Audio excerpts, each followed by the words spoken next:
Hey folks, Dave Temple here. As you know, my podcast is all about talking to some of the best thriller writers in the world. But now, after nearly 2.5 years, I think it's time I toot my own horn. So with that, I'm offering my thriller, The Poser, for sale. This thriller stars Hollywood detective Patricia Pat Norelli, a rookie cop working the overnight beat when one of Hollywood's biggest stars is found dead in her Hollywood Hills home. The only problem, the star just won an Oscar and is found dead only hours later. Now, Pat sees this as a way to forge her own path and muscles her way into the case. Soon, she and partner Detective Stuart Brown find themselves deep inside a complex case with more questions than answers and a ghost of a killer. Now, this isn't my first self-published book, but it's the first one I'm very confident you're going to like. I'm pretty proud of it. And for the rest of this month, you can get the ebook for only $5.95 or the paperback for $13.95. Now, since I do this weekly podcast as a free service, perhaps you'd consider this a way to help out your fellow thriller author. Okay, here's the link. davidtemplebooks.com/books. Okay, there you'll see The Poser. Just click and you're on your way. Again, the link is davidtemplebooks.com/books. Otherwise, just head over to Amazon. Okay, thanks for your support, and now on with the show.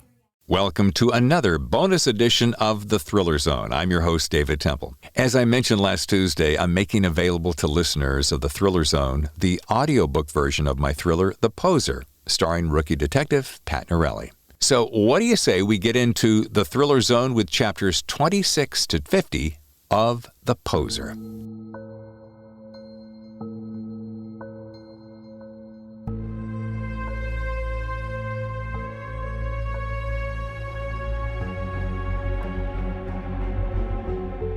Chapter 26, Pink Taco. We approached Beverly Hills in short order, pulling into the Hollywood Mall studio lot.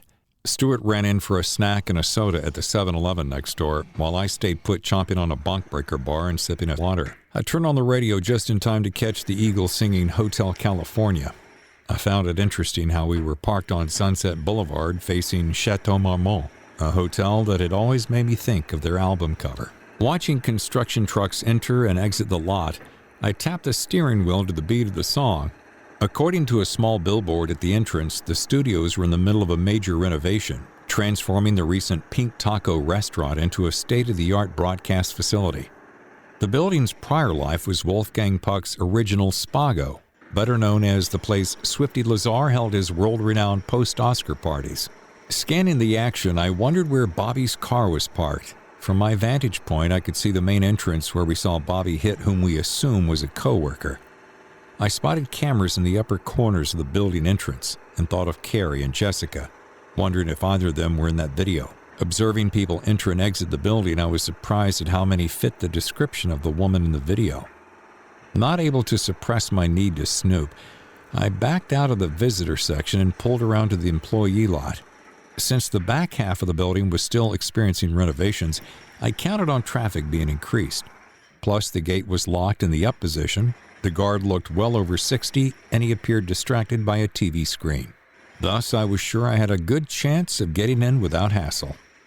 I undid my top button for backup. "Hi, I'm Detective Norelli. Julia King asked me to circle the driveway. Something about a car break-in a couple of nights ago. I'll be in and out in a jiff." As expected, he spent the first 10 seconds looking from my eyes to my blouse and the next 10 eyeballing my badge. I started a slow roll to show I wasn't planning to hang around. His lackluster attire and negligent nod told me he gave not a shit. Passing several construction vehicles, I circled the lot until I saw our boy's car. A school bus yellow Porsche Cabriolet 911 was not hard to spot. Being a gearhead, I knew the flat-six twin-turbo 580-horsepower beast redlined around 7,200 and cost more than I made the last 2 years. Or more. Slowing to a crawl, I checked over my shoulder to see if the guard could see me. His view was blocked by a concrete mixer, so I parked, got out, and quickly circled Bobby's car. On the front floorboard was a gym bag, spent water bottles, and an enormous tub of protein powder. Checking the side door pockets, I didn't see much, but had an idea. The security on these cars were great if you tried to open the door or jack a window. But if you were to slice open the convertible roof, it was fair game. which is exactly what I was about to do. Having previously scanned the lot, I knew there were no cameras covering this area, and given the quality of the cameras covering their front doors, the most important part of their security, I had no fear I would be seen. Returning to my car, I retrieved a notepad and small baggie. In order to avoid any attention, I walked around several cars, pretending to take notes before circling back to Bobby's car.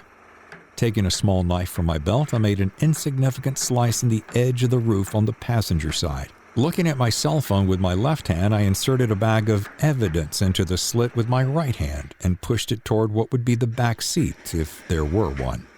In the next second, my phone pinged with a text from Stuart wondering where I was, so I parked and went in, feeling more happy than guilty. Chapter 27.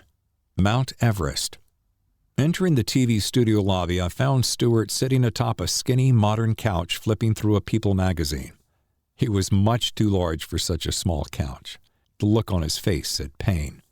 As I approached, he tossed the rag on the oversized glass coffee table. "How's your tummy, pal?" "It's further south if you must know. What are you up to?" "What? Nothing. Waiting on you." He cocked his head to the side, eyeballing me funny. "You look like the cat who ate the canary." "Yep, that's me. Munching canaries and protein bars." Making our way to the reception desk, I whispered, "If you must know, I scoped out Bobby's car and made a little insurance plan."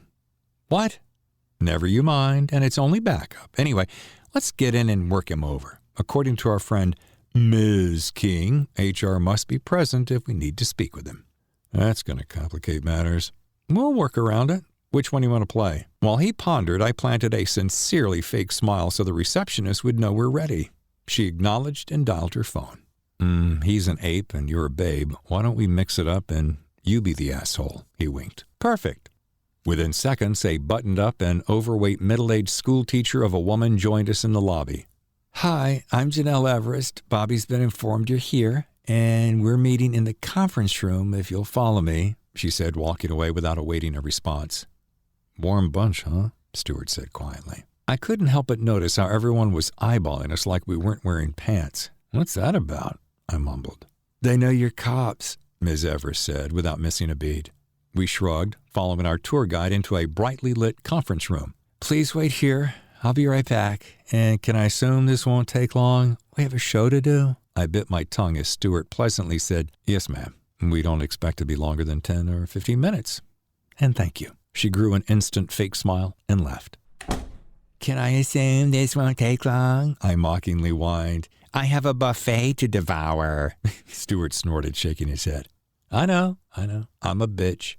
10 minutes passed with no sign of Bobby. I shifted my focus from an oversized monitor to Stuart, who was checking email on his phone.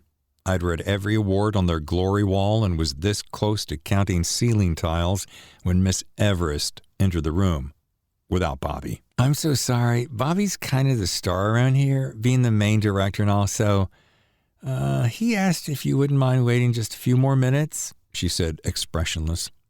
As much as I wanted to be nice, it wasn't going to be possible. Stepping forward, Stuart instantly anticipated where I was going and took my arm while smiling big for our friend. "Ms. Everett, I think—" "Everest, like the mountain? It's not Everett." "Sorry. Ms. Everest, I'm not sure if you understand, or rather if Mr. Shapiro understands, but we are police officers, detectives technically, but from the Los Angeles Police Department. He doesn't really get a choice in the matter. He needs to come and speak with us, not in a few more minutes, but now, as in immediately." I personally couldn't take her smug expression any longer. "Or," I began, allowing the change in authority and volume to get her attention, "if Mr. Shitbag doesn't get his Neanderthal ass in here inside the next 5 minutes, I will personally see that he is arrested for—" I advanced 2 steps closer, holding up fingers to count off. "1, for obstructing justice. 2, for failure to comply with a murder investigation. And 3, for possession of illegal narcotics." Am I making any sense? Are we crystal clear? Do you understand what I'm saying, Ms. Everest? The color had left her face about the time I said shitbag. She swallowed hard. "Yes, officer." "No, detective. Patricia Norelli." "Yes, Detective Norelli, right away." Another hard swallow, and she was down the hall like her shoes were on fire. When's the last time you referred to yourself as your proper first name? Me? Never. And illegal narcotics? Is that what you meant by... Yes, and shut it. I nodded to the ceiling. These rooms aren't private. I really enjoyed that. Much longer, and I'm sure it would have turned into a smackdown. Oh, boyfriend? She does not want to tangle with me. It's been a week of reality bitch slapping me in the face, and at least for now, we have the only murder suspect in a case we've got to solve sooner than later. He put up both hands. Oh, I feel you. Chapter 28. Badass and Mofo. Another 10 minutes passed when I saw Ms. Everest coming down the hall, again without our suspect. She had a terrified look on her face, and I felt heat simmer in my chest. Detective Norelli, Mr. Shapiro said that he was busy and couldn't be disturbed right now, but he could schedule... I didn't let her finish. Instead, I motioned for Stuart to follow my lead, brushing past her, heading down the same hall from which she had just come. I pushed through a set of double doors with flashing red lights overhead, and seconds later was standing in front of an enormous glass-enclosed room full of people. Dozens of television monitors covered an entire wall. I spotted Bobby down front, in between two guys pushing colored buttons on huge boards. I checked over my shoulder for my backup and kept moving. Bobby was wearing a headset, waving his arms and calling shots. Wrap the B-roll, okay? Ready, 1, take 1. Ready, 2, hold it. Someone frowned at me, standing to stop me. I gave her a look and proceeded with my approach. Bobby Shapiro, Detectives Norelli and Brown, can we have a word with you? He looked at me, frowned, shook his head, then returned to the screen. Ready, 2, take 2. Okay, ready to wipe in lower third. I stepped closer, putting my hand on his shoulder. Now get... He stopped, looked at my hand, and yelled, Cut! Without taking his eyes off my hand. The room stopped. He looked up at me and growled, What the fuck are you doing?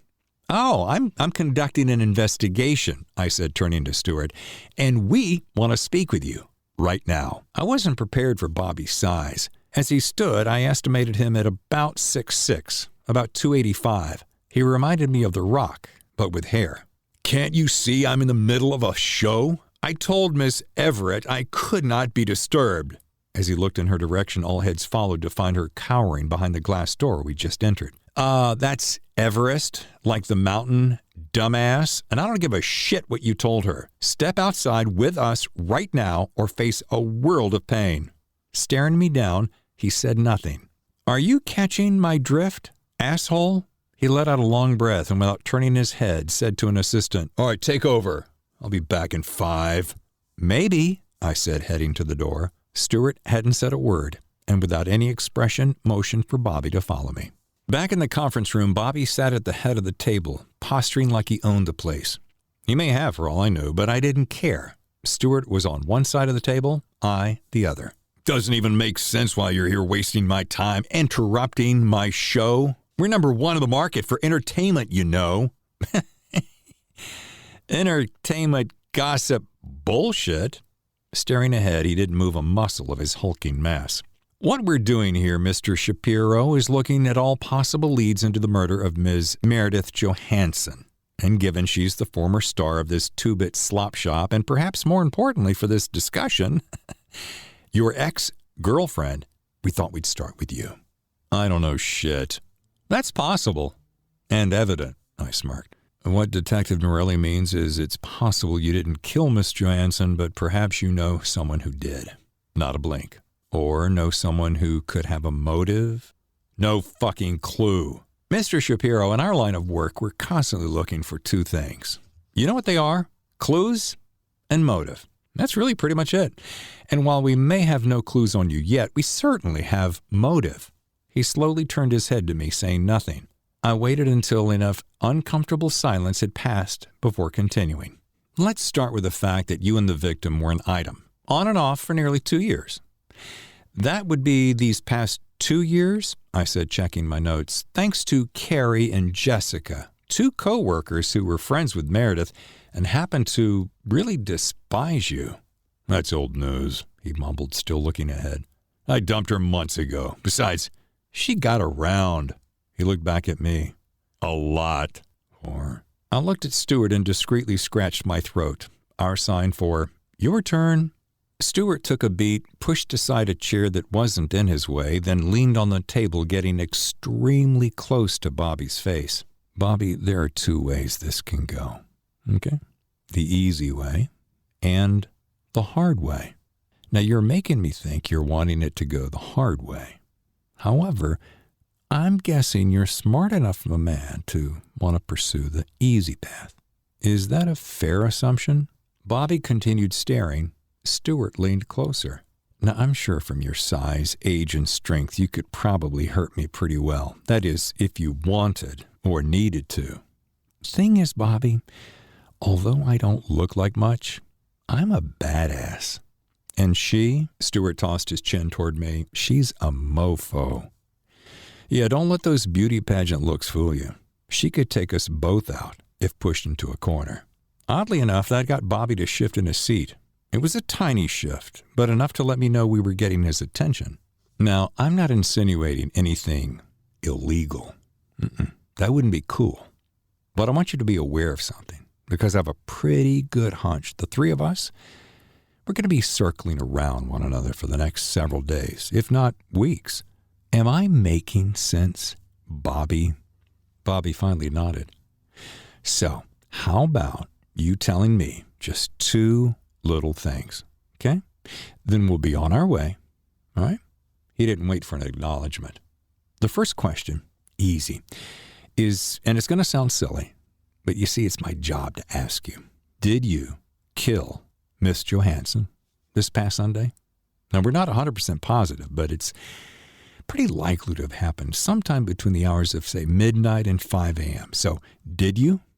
No. Okay, good enough. See how easy that was? Bobby looked at Stuart with an expression of, that's it? Nice work, Bobby.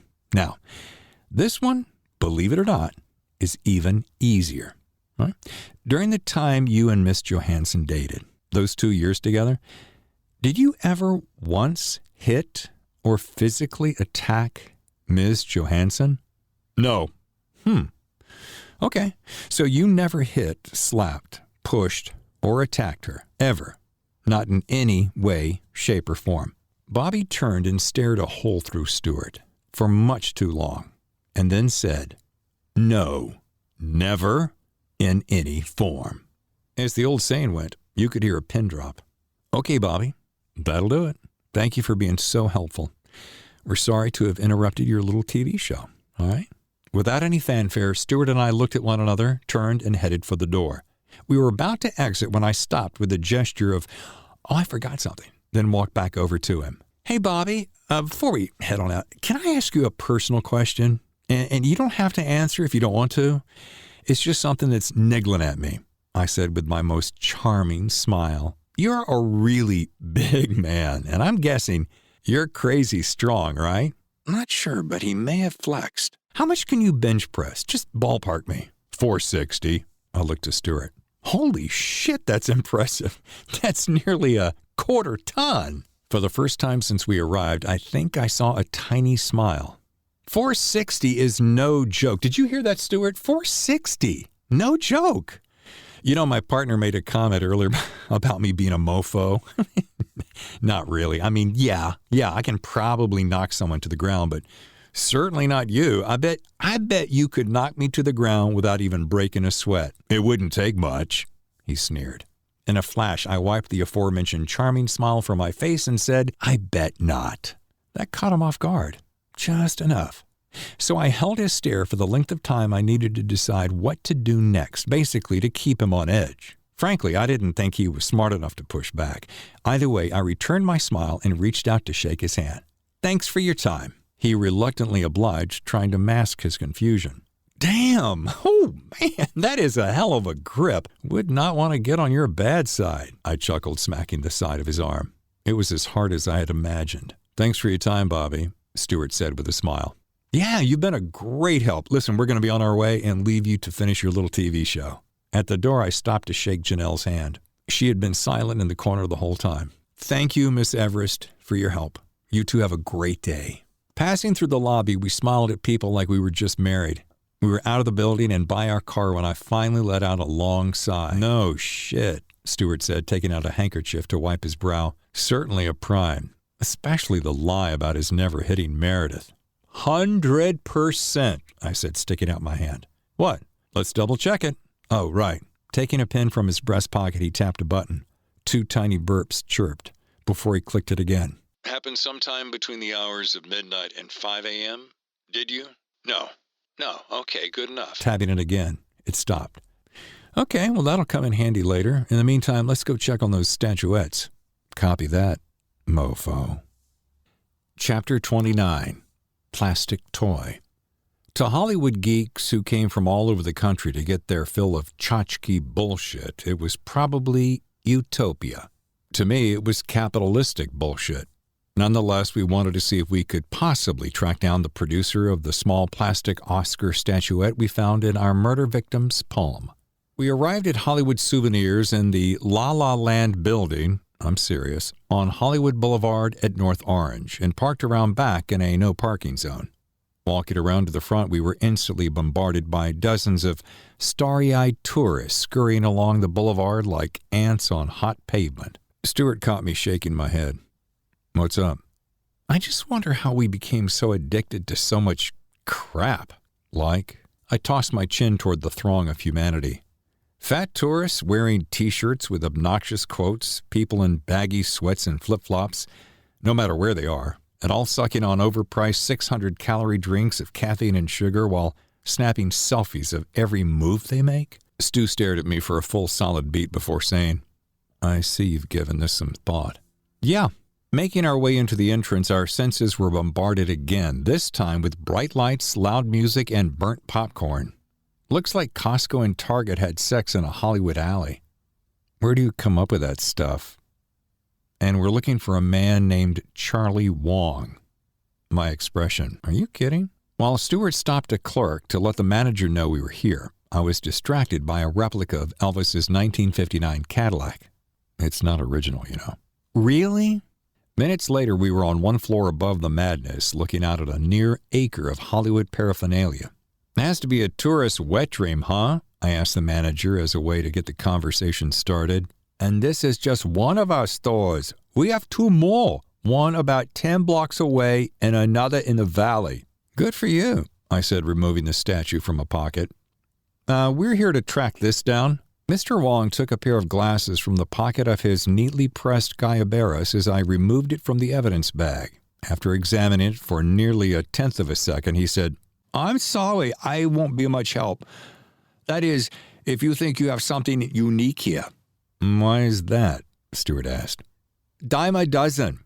You can get them anywhere." He motioned toward the front of the store. "In fact, see that huge LA neon sign?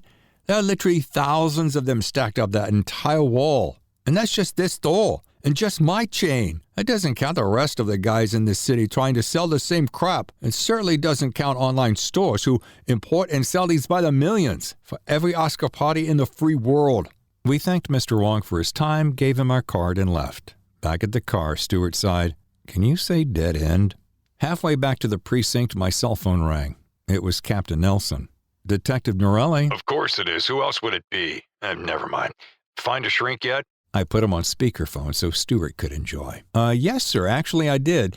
Already been, and I have to say... Good. Just wondering. Listen, I've got a person from the Mole, Ms. Everest, saying you two came in there guns a-blazing. Sir, I can explain... Said you interrupted their shit show. My words, not theirs. And you were interrogating or harassing one of the employees with no cause? That true? Yes, the director, Bobby Shapiro. He's our... Good. Keep it up. And let me know when you're ready to put the hammer on him. Copy. In fact, we're about to... Yep, good talk. More to come. Looking at my phone, he was gone. Chapter 30. Coin Flip. It was just before 6 when I left the station, and not long before I was deeply entrenched in Sunset Boulevard congestion. The air was thick with pollution, and my patience was thin with frustration. Sitting in bumper to bumper was not my strong suit, so I flipped through radio stations, not settling on anyone for very long when my cell rang. "Norelli." "Hello, detective. I want to report a crime." You'll need to..." I began, then looking at the number again, found it familiar. Pat! It's Steve Owen. Sorry if that was a bad joke. Angie gave me your number. Steve, oh my God. I thought you were, well, no worries. I'm glad you called. Look, Angie and I go way back, and when she told me about you, I thought, well, geez, what the heck, right? Right. Yeah. What the heck? Yeah. She's been a friend for a long time, and she's told me some things about you, too. Oh shit. No, it's all good. Well, since I'm batting 1,000, let me spring this idea on you. I know it's kind of last minute, but what are you doing tonight? I had to stop and think for a minute. Do I play hard to get? Hello? Oh, sorry, just navigating a hairy intersection. I lied. Actually, I'm just leaving work and was trying to figure out, what I was going to do for dinner. I lied again. Excellent. Cool. All right. Then let me take you to dinner. I'm in the valley. Where are you now? Yeah, let's see. Halfway between my office in Hollywood and Century City, on my way up the canyon, I'd say. Good.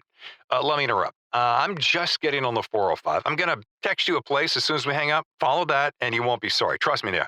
Place I have in mind is on the edge of Brentwood. It's got great burgers and even better cocktails.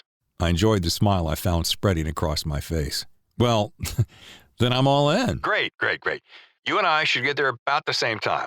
I'll meet you up front. As soon as we rang off, the address appeared on my phone. I locked it into GPS and was cruising in the opposite direction in no time, anxious to see what Lady Luck had in store for me. Chapter 31. Opposites Distract. My father must have channeled boys early on, because even though he got his wish on the first go-round, he missed on the second. What he got was a pretty tomboy with keen male skills who developed into a beautiful woman with solid female skills. I took a spare 7 minutes to run my Camaro through a slow-moving, touchless car wash, which gave me just enough time to change from company clothes to something more attractive. As the car passed through the high-speed dryer, I rolled my pits and spritzed my neck. Within minutes, I was pulling up to Father's office on Montana, a gastropub, haven of craft burgers and beers. Scanning the street for parking, I spotted a guy I had to assume was Steve. That fact was instantly confirmed with a big wave. He was hard to miss, standing in the middle of a prime parking spot and directly behind an enormous Ford F-450 Super Duty 4x4. An enormous truck for an enormous guy. Holding a cell with one hand, he waved off approaching cars with the other, obviously saving the parking spot for me, so I pulled in. As I got out, he took my hand. "Hello, beautiful," he said, taking in my landscape. "Hello yourself. Angie didn't tell me you were this handsome." I think he actually blushed before saying, "Not sure about all that, but I suppose I clean up okay. And she didn't tell me you were drop-dead gorgeous." I may have actually blushed when I said, "Aw, shucks." Extending his arm for me, he stopped traffic in both directions as we crossed the street. A take-charge kind of guy. I like that. Whatever it takes. Talking to Steve Albert Owen was like visiting with an old friend. Our conversations covered the gamut, from raising children and surviving divorce to navigating single life, while maneuvering our revered list of non-negotiables. His non-negs, as we started calling them, were as follows. The person of interest must be financially independent. He wasn't hip to having to support more mouths than necessary. They must have a sense of humor. That seemed to cover a multitude of sins. They must be able to keep up with his fervor. People who leaned back and expected everything to come to them were of no interest. His last requirement was expected. They must be physically fit and attractive. We laughed about how I mirrored his non-negs while adding 3 more. They couldn't feel intimidated by the heft of my job. It was my chosen profession. They could not harm or disrespect me. Been there, done that, and would never stand for it again. My last requirement got a good laugh as I explained that whomever managed to get my attention must be able to keep up with me, both in the bed and at the bar. I was pretty sure that gave him a big green light to push things along. It was interesting how perfectly comfortable I felt sharing my inner self with this stranger. Perhaps my current therapy session had already started to pay off. I was attracted to his looks, sure, but there was a vibe of self-confidence in knowing who he was that quickly became very attractive. The fact we were close in age was also a benefit. I'd made some silly miscalculations of late, and if I were to be honest with myself, I needed to be comfortable asking for exactly what I wanted. It seemed perfectly logical to assume such. However, given the power and position of my father, along with the domineering push of my mother, not to mention the narcissistic husband I was married to during my formative years, I'd taken a backseat to me a long time ago. That felt like it was beginning to change. And besides Dr. Tercel, I had Shay to thank for the push. And besides my job, mostly I had me to thank. The first 2 old-fashioned cocktails were delicious and worked quickly in helping ease the mind of self-consciousness while greasing the wheels of horniness. The burgers were tasty, and their adjoining 2 craft beers quickly became 4. By the time our conversation got to the point of admitting I had come to a place where I was equally as interested in deep conversations as I was in deep orgasms, I knew a shift was in the making. Shortly after, he waved down the waitress and paid the check. "So how about this?" he said as we stepped into the cool night air. "My boat is 20 minutes from here. Why don't we head there for a little nightcap?" It sounded nice, and the thought of his not coming to my place was spot on. However, driving to MDR, then back home, was a buzzkill, not to mention the fear of getting a dewey. That sounds like a plan. Just one thing. I'm driving, you can't, and I'll have you home by midnight." Checking my watch, I seriously doubted I would be returning to my car. "Sure," I grinned. "Or, if things go well, you can crash with me and, no, I get it. Maybe that's not such a good idea anyway. I mean, I'm breaking one of my own rules anyway. Which is, I never bring a girl over on the first date." He laughed as we walked back to our cars. "What? Why?" I like to be the one to leave, depending upon how things are going. And if they're at my place and things are, not happening, we like to be the one to call the shot. Fuck it, I thought, pulling his arm in the direction of his truck. Then, climbing up into the beast, I laughed, sharing a fist bump before he closed the door. We made it to his place in a bit more than 20 minutes, but they went by like 5. Passing through the neighborhood gates, we snagged a parking spot near the docks and were quickly down below. The boat was simple, handsome, and appeared efficient. Steve poured 2 short glasses of single malt scotch older than my daughter, and we stretched out on a horseshoe-shaped couch, making eyes at one another. "This is more like it, huh?" he asked, kicking off his shoes while removing mine. Setting aside his scotch, he began rubbing my feet. "Yes, and if you keep doing that," I nodded toward his handiwork, "you'll have a hard time getting rid of me." "Mission accomplished," he winked.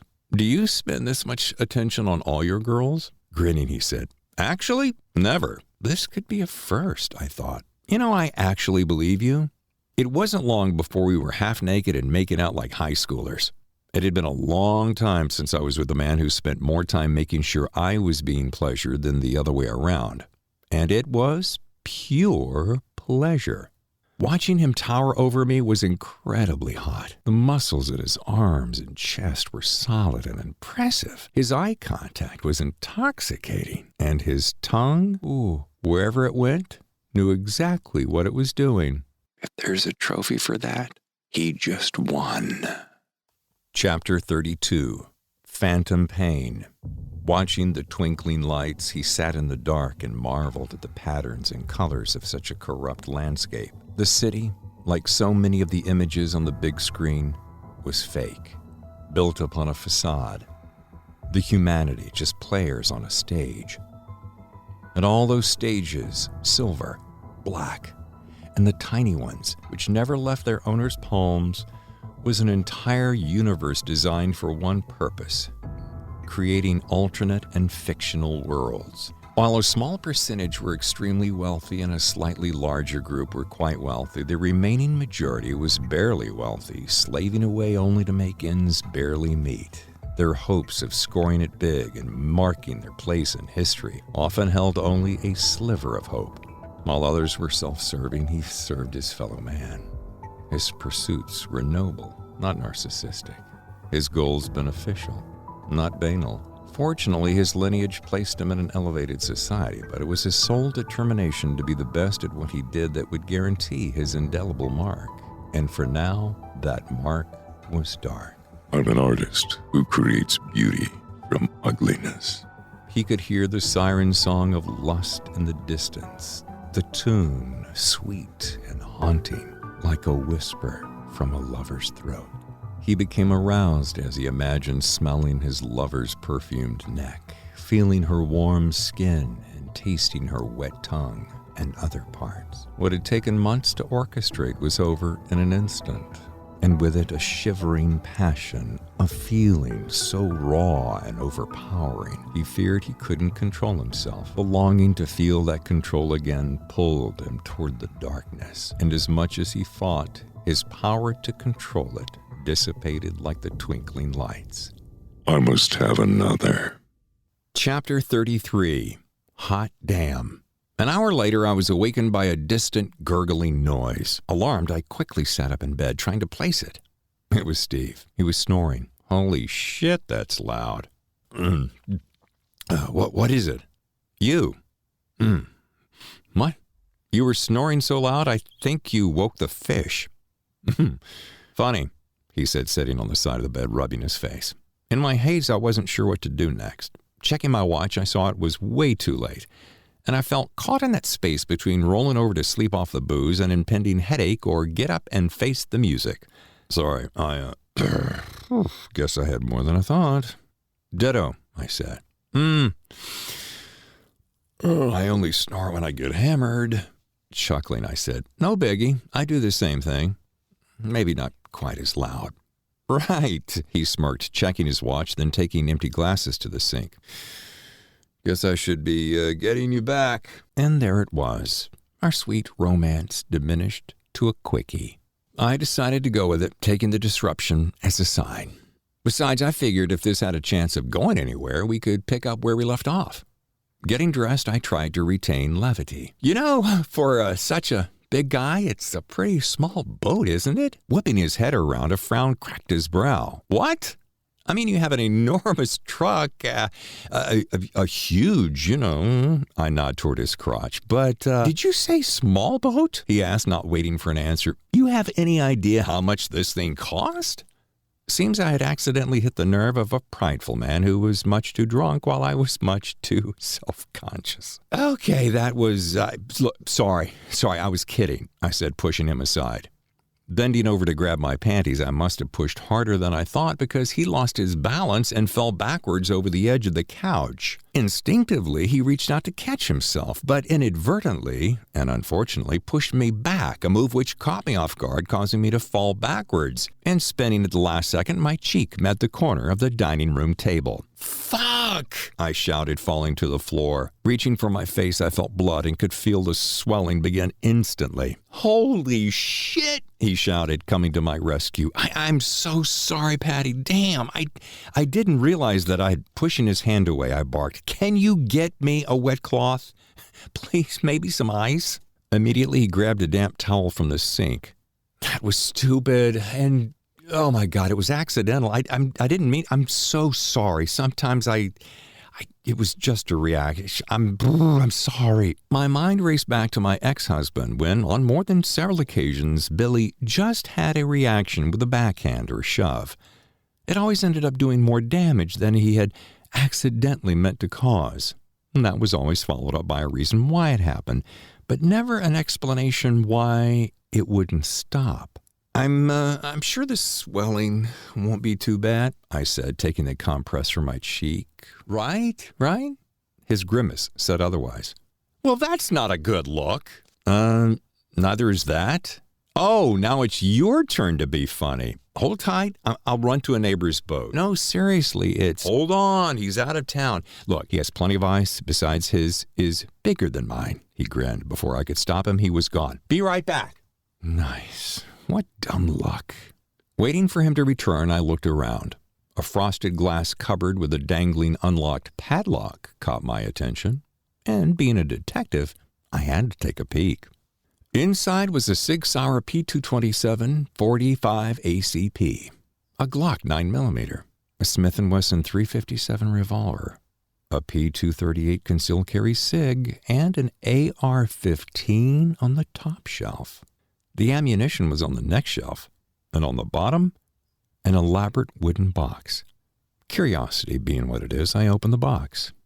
What the? I whispered, looking at an assortment of straight razors.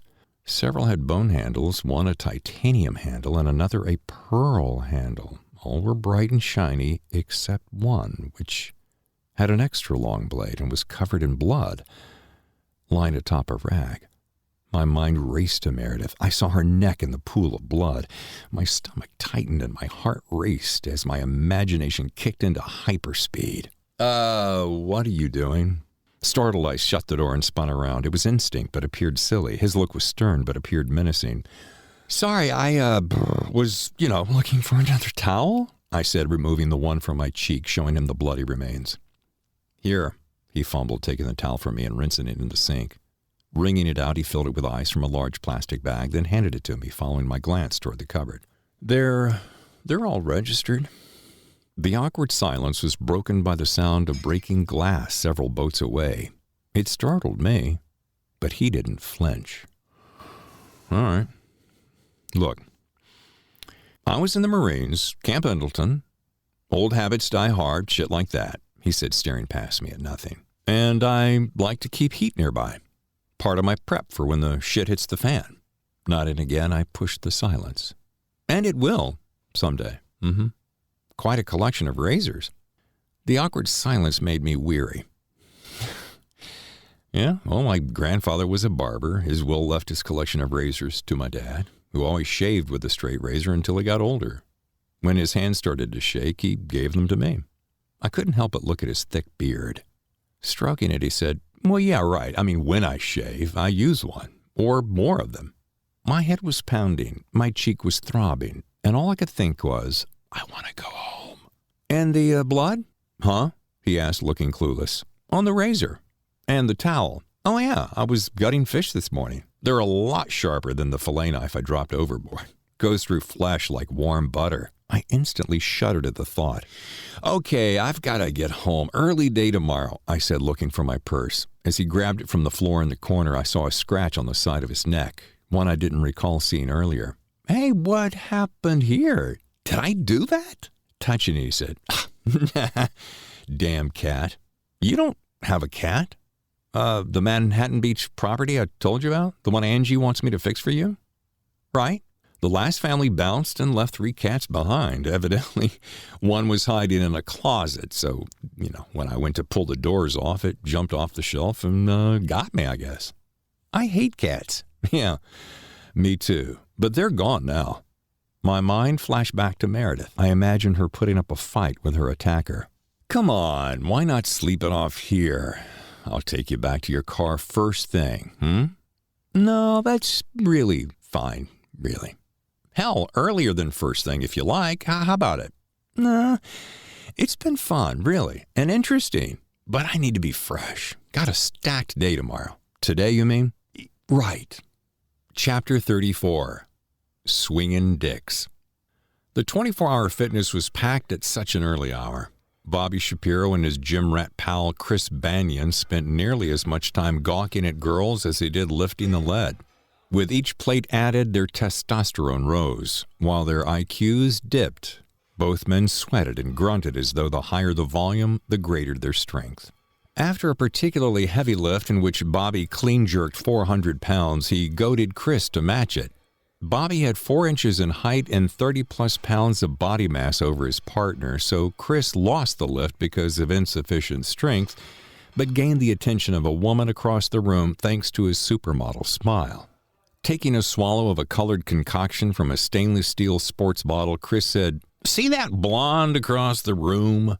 Drinking water from a plain gallon jug, Bobby said, "You mean the one in the pink with the overdone tits and the bunny tattoo on her left ankle?" "No, I didn't see her." "Hot as hell." "Not bad." Not bad?" Chris snorted. "Like to deadlift her over my head and drop squat her on my face." Bobby piled more weight on the rack, looked at her, then got up in Chris's face. "Never happened." "Oh yeah? Shit happens all the time." "In your dreams, maybe," Bobby said, tightening the ring collars on the bar, then taking his place beneath the stack. "Whatever. Come on. One more lift, a quick cool down, and if you're a good boy, I'll show you how it's done." You mean the deadlift or?" Chris nodded toward her. "Both." 20 reps and 20 minutes on a bike later, the two men were wiping themselves off with small towels, still ogling a gaggle of beautiful women working out on a row of Pilates machines across the room. "Okay, Mr. Universe," Chris said, punching Bobby's massive arm. "Show me that Shapiro magic. That special sauce that has all the women aching for your junk." Bobby looked at him like he was an idiot. "And you wonder why you can't get laid?" he said, throwing a sweaty towel in Chris's face before walking across the room. Chris eagerly watched.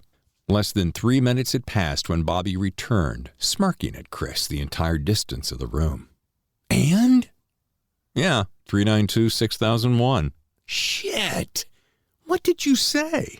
"My usual. And yes, we're grabbing drinks after work." "Damn it! She's hotter than balls." "Even prettier up close." "I don't get it.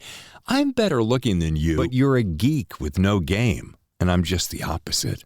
Crossing the enormous parking lot, they approached their cars. Bobby tapped the remote, and his windows and convertible top silently lowered. Chris pointed his remote, and his F-150 Raptor beeped. "Yeah, and there's the other reason you don't get the ladies, you bitch," Bobby said, tossing his bag in the front seat.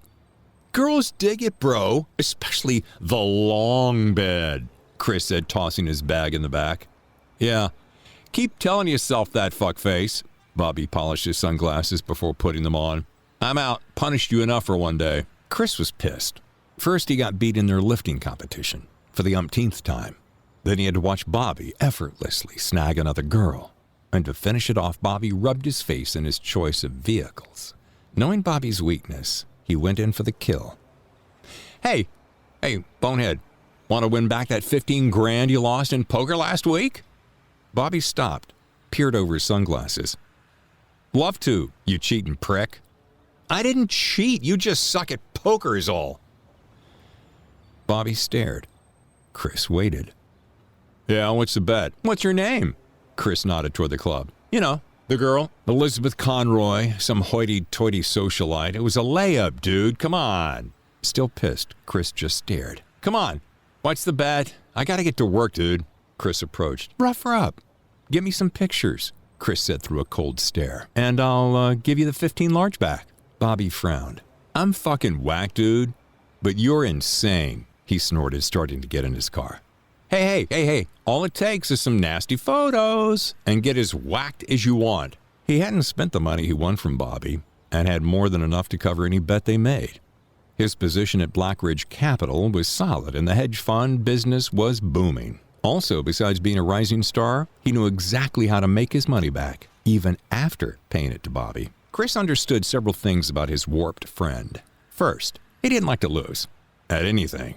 Second, he was a sick fuck with a demented sense of reality. Lastly, Chris knew Bobby would do anything to win, no matter the bet or what was at stake. His greed was deep and his ego enormous. Bobby waved him off, got into his car, and started to pull away. Wait, Chris shouted, running over to the window. "Look, dude, listen. Make it video, and I'll double the amount." Bobby looked over the top of his shades, sneered, and said, "You're on." Chapter 35. Three-Way. Stuart and I arrived at Dr. Tercell's office within seconds of one another. He had labored the 405 from the valley while I had flown through back roads via the canyons. He was wearing what looked to be a new suit. It was handsome. I was wearing what looked like a swollen cheek. "Holy shit," Stuart said, climbing from his car. "What, Yeah, no doubt," I responded, taking my portfolio from the back seat, then setting the alarm.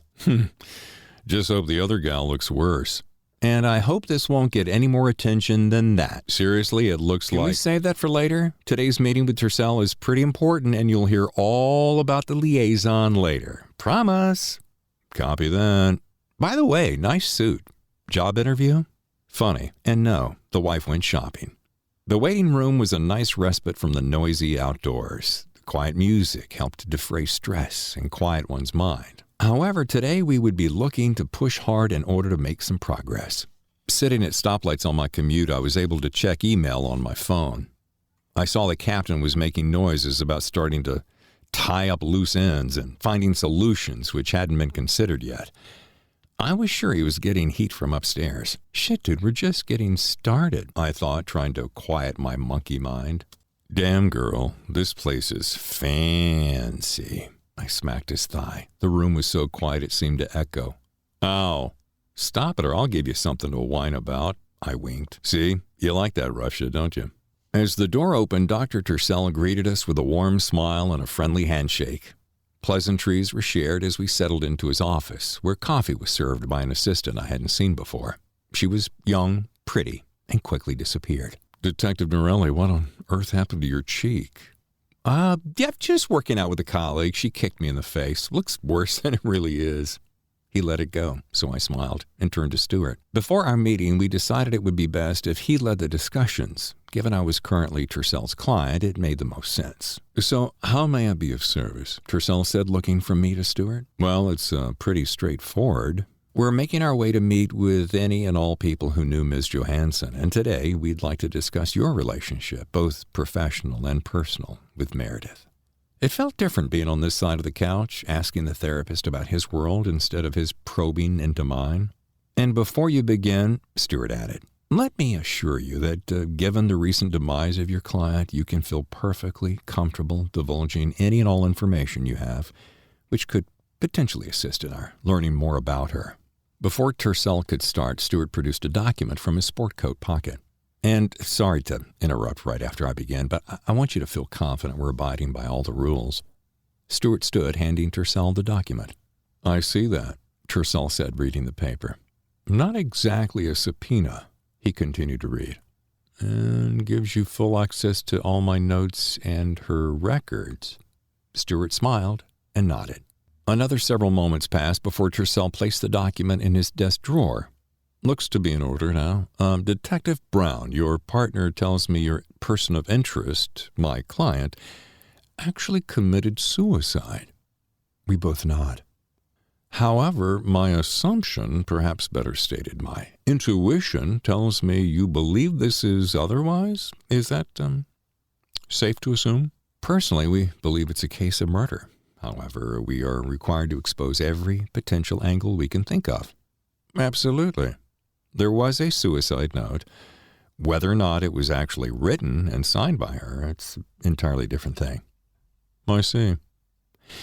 Dr. Tercel, to that point, would you classify Ms. Johansson as clinically depressed? Actually, yes.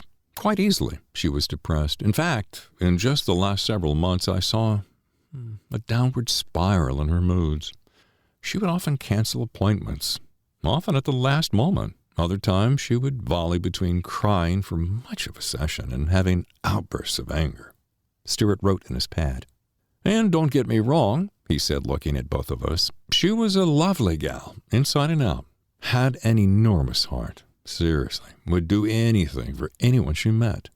She gave of her time, donated a great deal of her salary to a number of charities around the city, taking on several initiatives like the Children's Home, pet shelters, and unwed mothers. Helped so many people.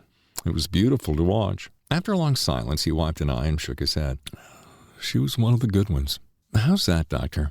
You know how this town can be vapid, empty, lonely, full of go-getters with hidden agendas. Others, albeit not so hidden. It was time I added to the mix. Dr. Tercel, on a personal level, how did you feel about Meredith? When she came recommended to me by a mutual friend, she was at a place where she needed to work through some parental issues. Also at the time, she was having difficulty with a boyfriend. He was rough on her, sadly, physically and mentally. So we agreed to meet for several sessions. He paused to open a thin letter portfolio off to the side, scanned it, then continued. Excuse me, I was just checking some notes I'd made in order to be prepared for our meeting. I took the liberty to double-check dates. She came to me the first of last year. I helped her for about 5 months, and we made quick progress in unlocking some buried issues. She was driven, and a quick study, I might add. I helped myself to water from a coffee table as Stuart flipped a page in his pad. It was shortly thereafter that, things began to shift. She told me of her feelings for me, which is something that can happen often between practitioner and patient. I told her there was no way we could see one another, as I was her doctor. She became increasingly persistent, and to be frank, I believe she had worked out a good many of her issues. As I said, she was a very quick study. So when she told me she no longer wanted to see me as a patient, after a fair amount of pushback, I finally agreed. I smiled and Stuart nodded, then said, And I released her from my care. Sometime later, she sent me an email suggesting that I ask her out to dinner or drinks. Does that happen often between you and your patients? Stuart asked. As I said, it can happen and has happened with a good many other practitioners. However, to be perfectly honest, that's the first time it's ever happened to me. Frankly, I was surprised. And you felt you had improved enough to stop treatment? I asked, nearly holding my breath. Turning his body in my direction, he smiled. Yes, I feel her progress was substantial, and she was well on her way, not needing any more assistance, actually. And my primary focus was to help her work out some emotional scars from childhood. As an avid student, she had read a good many books, which I believe helped expedite her. Well, recovery sounds as though she had deep-seated clinical issues, when in fact she just needed some gentle tweaking to her guidance system. Interesting, is all Stuart said. Yes, actually, think of it like a software update to your GPS. Makes sense, I said. It was obvious by everyone who met her she was used to getting, what she wanted. That drive and determination of that young woman was impressive. Stuart closed his pad and leaned forward. And did it take a great deal of convincing for you to transition her from patient to someone with whom you could develop a relationship? Tercel frowned, but just for a second. While I'm confident you're just doing your job asking the hard questions, let me assure you, Detective Brown, the convincing part wasn't about her mental health. It was about making sure she knew the difference between the services I gave her as a doctor and attributes I might bring to a healthy and loving relationship.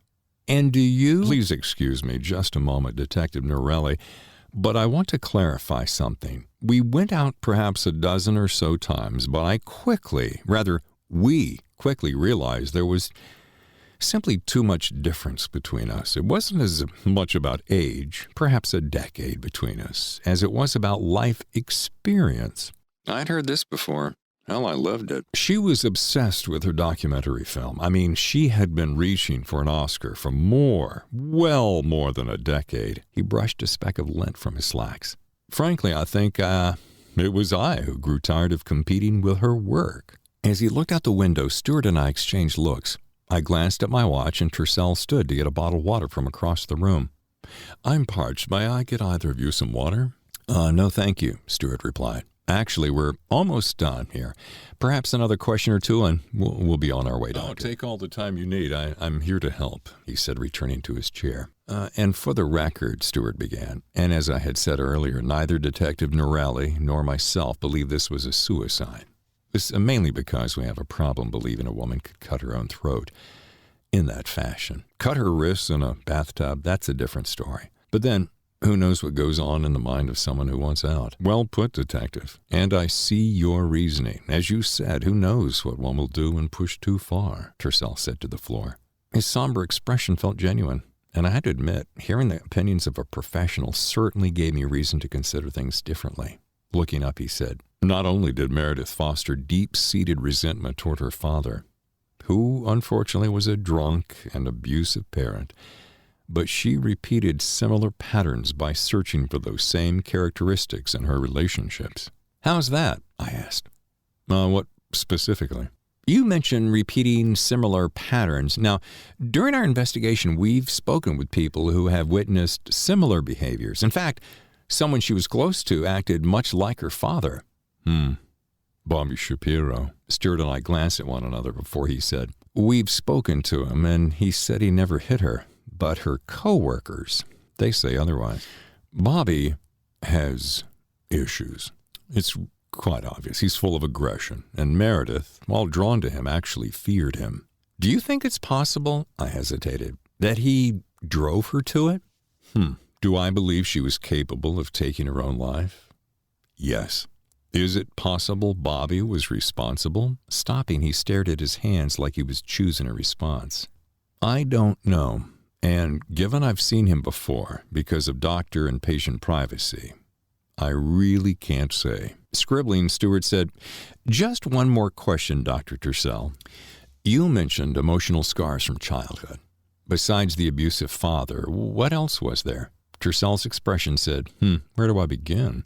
Maybe a Reader's Digest version, Doctor? Of course. I would say that Meredith had 3 major issues: an abusive father, low self-esteem, and insecurity because of abandonment issues. We've all got our stuff, right? I said. You're right, Detective, and doing the best we can. At that pause, Stewart smacked his thighs and stood. Well, this has been great. You've been a tremendous help, Dr. Tercel. Shaking hands, we headed toward the door. If there's anything else you need, please don't hesitate to reach out. Stewart and I didn't say anything until we got to the car. Across the roof, he said, "Nice guy. Seems sincere. And I'm guessing as a patient, he probably makes you feel at ease, right?" I looked at him and started to say something, but stopped. What? Looking back at the building, I said, "You know what? He is, on all counts. And something tells me I think he really cared for her. Perhaps more than he's letting on." Probably. And you know what? I wouldn't blame him, from what we've learned so far. Could you? No, not really. Chapter 36. Unusual Suspects. Stewart dropped me off at the precinct so he could run home to check on a potential false alarm with his on the verge of delivering wife. Within minutes, I was knee-deep in phone slips which ran the gamut from copycat killers to whack jobs who were starved for attention. I had been contemplating her calendar sprinkled with 2-letter codes when McLeod pinged my phone, sharing a few extra surprises from one of Meredith's cell phones. Come to learn, our well-educated philanthropic broadcaster and filmmaker had a hefty Rolodex that revealed a voracious sexual appetite. 50 Shades of Anastasia and Kristen got nothing on Meredith. Swiping through said digital Rolodex, I came across a calendar named Proposition 69, and out of curiosity Googled all of the propositions in California. Scanning the screen, the list began with Proposition 51, which was about school bonds. 52 was the Medi-Cal hospital fee program. 53 was about more bonds. 55 covered tax extensions. 56 was a cigarette tax to fund health care. I kept skimming until I got to 67, which was about a ban on single-use plastic bags. But no Proposition 69. That's when I realized it wasn't a topic about an upcoming documentary film, but code for her sexual escapades. Proposition 69. Clever and clandestine. Just like her panic room. The plot thickens, Miss Johansson, I mumbled to myself. What's that? A voice said from behind. I spun around to catch McLeod sitting at Stewart's desk performing fellatio on a sucker. What are you doing? Sucking on a sucker? I see that freak. Right. I wanted to hand-deliver her laptop, he said, stroking the black case like it was a purring kitten. You know, you're crazy, I said, spinning back around to continue cracking the codes, which were embedded into the same corner of each day of the month. Have you gotten to her clientele list? Or should I say, customer list? Without turning around, I said, not yet. Copy that. Oh, and I couldn't crack the code on this laptop. What? I said much too loud, but then as I spun back around, he had the laptop facing me. It was open and revealed a picture of who I assume was Meredith, wearing a long and extremely sheer dress. Actually, it was of a half dozen men, all of whom were wearing similar yet more masculine robes and holding a pipe in their mouths. Each wore a mask that looked like devils, complete with horns. It reminded me of the film Eyes Wide Shut with Tom Cruise and looked to be taking place at what I assumed was Hugh Hefner's Playboy mansion. Next to Meredith was a very tall and striking blonde, which I felt sure was Sharon Gladstone. She was dressed in a man's suit and tie. However, the suit was see-through and very sexy. Nice, huh? McLeod sneered. There's hundreds, dude. Hell, thousands of photographs. And this one's tame. I thought you couldn't crack. Really? There isn't a computer I can't hack. Seriously? You know, if you weren't underage, I'd kiss you. What? I'm not. Really? False alarm. Janine's fine. Good. Yeah, except this being on the edge is driving me cray-cray. I motioned for Cloud to wait 1 minute. He nodded, continuing to ogle more photos. Okay, hey, listen, just buddy, take your time. I've got it all under control. I could hear his wife in the background. Hold on, baby. I'll be right there. Okay, I'm back. He continued to prattle on at length about his exit strategy for when the baby arrived. I listened half-heartedly as my eyes fell on my list of 2-letter codes: ENGJTS, SHDT, BS, BW, and SG. I hadn't scoured the entire calendar, but had covered the last several months. Only a few dates were without the 2-letter codes. Hey, before I bounce, what are you working on? Something you'll be able to help me with and completely enjoy, I said, looking over at McLeod, who continued to eyeball soft porn on MJ's laptop. I think you'll see it's simple to follow, especially given the names I've tracked down from social media, press, and such. Hit me. I'm emailing you a calendar right now. It contains a series of initials we got from MJ's cell phones, thanks to the mighty skills of our McLeod. He gestured hang loose. I'm also sending photos. You can help me put faces to names, or rather initials. Huh. Love me some puzzles. Coming your way. See ya. McLeod was happy to share the laptop, but quickly explained about having to take it with him. I objected, but when he presented me with a thumb drive of her entire photo library, I let it ride. According to him, she could not have had personal photos on her company laptop, but frankly, I didn't care. Next, McLeod and I headed out, me for a Coke and him for a choke. We had to discuss our agreement, the one where I asked him to help me with the situation my father had told me about. We were referring to it as NCA, Nicky Confiscation Agreement. While he spent way too much time explaining the complexity of maneuvering said mission, I impressed upon him the complexity of my maneuvering his future. He moved me to the front of his line. Back at our desks and over our respective addictions, I printed out Stuart's email, which had his immediate hits, and added them to the cross-reference information McLeod and I had created. With copious photos and personal emails, it didn't take long for us to finish deciphering the roster of Meredith's Roosters. It was a who's who of local celebs, from notorious bad boy actors to entrepreneurial brainiacs, all of whom were extremely wealthy and decidedly naughty. I came to call them the Notorious Eight. Chapter 37, Crystal Persuasion. After some initial small talk, Angie and Dr. Tercel began with the recap of last week's appointment. She explained about how she had gone easy on the sauce. That was partially true. She shared how she was feeling stronger about her sharing her opinions on matters of the heart. That was mostly true. And she discussed how her issues of controlling her rage when people bullied her were slowly disappearing. That was completely untrue. Dr. Tercel listened intently, smiling from time to time, and as always helped her relax. Near the end of their 90-minute session, he scooted his chair forward several inches. Angie, you and I have been working together for 10 years now. Can you believe it? It's amazing, isn't it? And you have helped me so much. Thank you. But you have done all the hard work, and I'm so proud of you. I think that while you've made such dramatic inroads, there are still just a couple of tiny little things left to work on. And I believe in my heart of hearts you're going to ace them. Like I said, you've done all the hard work. I've laid much of the groundwork for what I believe is the next. He paused to scratch his chin, then smiled. Yes, the next chapter in this phase of our upcoming sessions. You're going to see that you will literally soar to new heights. Her smile took on a childlike quality. Knowing her love language was words of affirmations, a methodology he learned in school, his encouragement would prepare her for future receptivity of deeper training. Thank you. Patting her hand, he said, and with that said, I'd like to make a suggestion you're going to really like. Walking to his credenza, he removed a small crystal attached to a thin chain and rejoined her at the couch. That is so beautiful. What is it? It's fine crystal. It's the purest on earth, but it's more than that.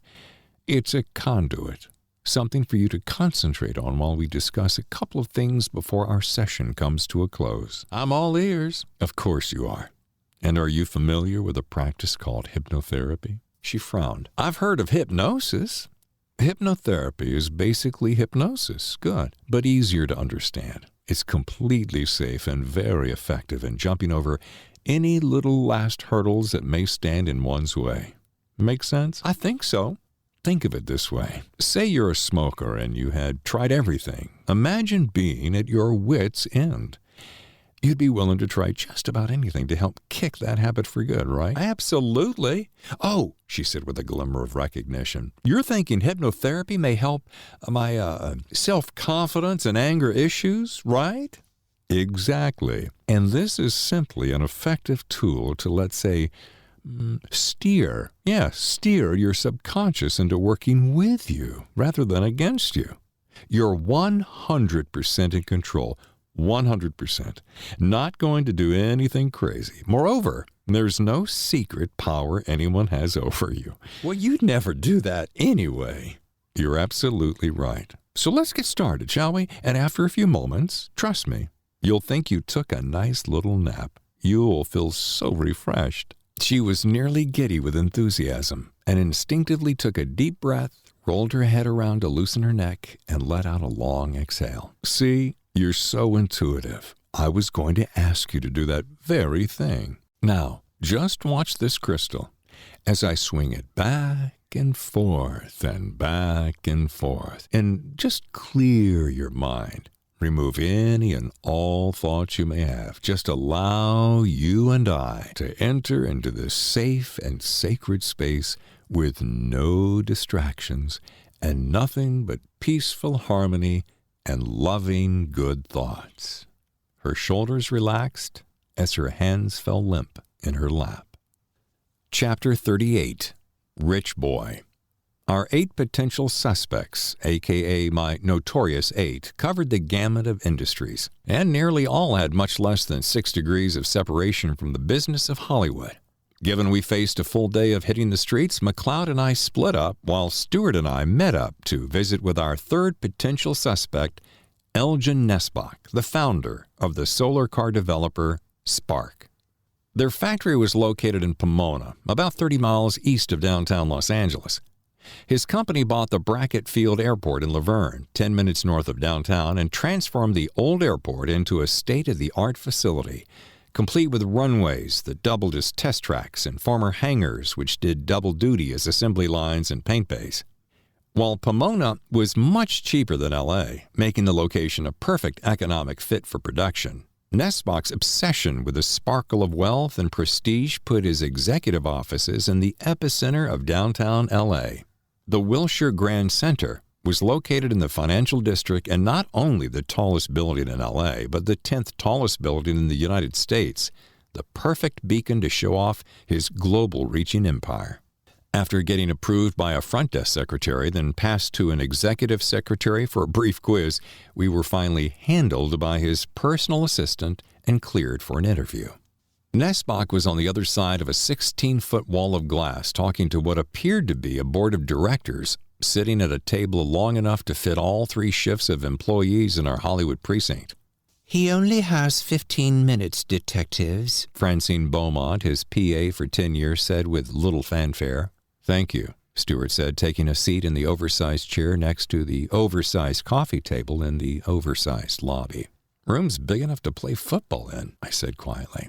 Miss Beaumont must have heard as she placed a tiny yet false smile on her face, pivoted like a soldier, and entered the see-through sanctuary. We both watched her perfectly shaped rear float across the room, where she proceeded to stand ramrod straight, awaiting her boss's next command. Really? Stewart said, tossing his head toward an enormous oil painting of Elgin on the marble wall of the lobby. Huh? Yeah, with just a little hint of Hitler, I grinned. 20 minutes, 2 bottles of imported water, and 1 Wired magazine later, which featured, by the way, none other than our next suspect, our boy wonder arrived. And I do mean boy. Stewart and I learned that when one of the wealthiest men in the world, driving one of the most profitable companies in the world, wanted to work in one of the tallest buildings in the world, there had to be more than a tiny bit of overcompensation at work. And there was. Charming and handsome, Elgin Nesbach was shorter than I'd imagined. His eyes were closer together than photos portrayed, and he was easily the most self-aware person I had ever met. The result? A handsome narcissist with a short man complex, but with the wherewithal to buy just about anything in the world. "Hello, detectives," he said, approaching with outstretched arms and a welcoming smile reminiscent of an evangelist. "Sorry to keep you both waiting. Lots to do with building an empire," he smiled, shaking our hands, then waving us to follow him. We took our seats, and knowing our time was limited, got right to the point. Mr. Nesbach, we're here to—" "Elgin. Please call me Elgin. No need to be formal. I'm happy to help in any way that I can. I've done so much for the men and women in blue over the past several years." Good enough, Elgin," I said. "We are here to discuss your relationship with Meredith Johansson." "Oh, lovely gal. Really bright. And you know what? An amazing talent. Well, had. Sorry." "Right," Stuart politely smiled. "And what was your relationship?" Elgin's expression looked like he had been asked to guess the circumference of Saturn. "Well, it was on and off, for one thing, and by that I mean we were off while the show was going well. Then, when the numbers started to dip and funding for her pet project wasn't coming in as quickly as she had hoped, we were on again. Imagine that." "And the second?" She was a bit of a, I think you call it a depressive. I think they call it manic." What makes you say that?" Elgin made a roller coaster hand gesture with one hand, then whistled, making a spinning gesture to the side of his head with his other. Meaning?" "Yeah, meaning just that. She was, up and down, always emotional, always needing everything just her way, and just," he continued, pinching his thumb and index finger, "a wee bit crazy." "And that didn't work for you?" "Does it work for anyone?" he said, making a stupid face. Looking at Stuart's hand, he continued, "Right. Okay, I see. Well, you're married. Then you completely understand. Me? No, thank you. No ball and chain here, and no need to worry about losing half my money when life gets complicated." He looked at his watch, then to Miss Beaumont, who nodded. "Are we about done, officers?" he asked. Stuart ignored the question and looked at me. "Elgin, did you ever hit Ms. Johansson?" What? Where did that go?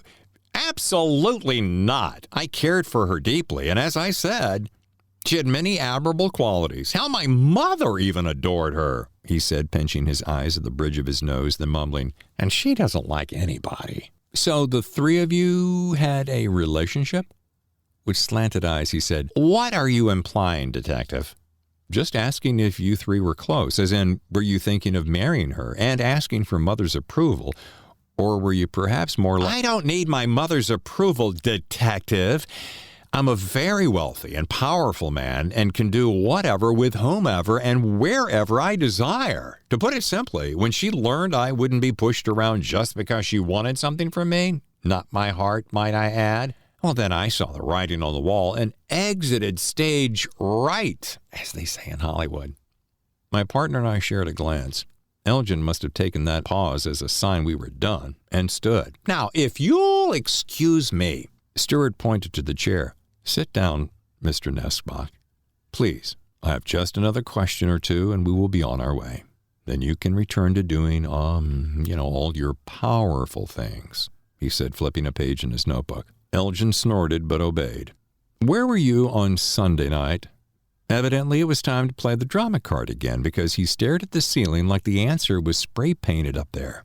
He methodically stroked his scant outline of a goatee.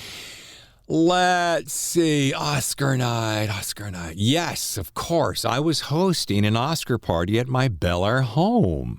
Without looking up from his notes, Stuart said, "And I'm assuming someone can corroborate." "Oh, about 35 corroborations," he said, snapping his fingers toward his assistant, and without missing a beat, she opened the cover of an iPad, swiped the screen several times, and handed it back to him.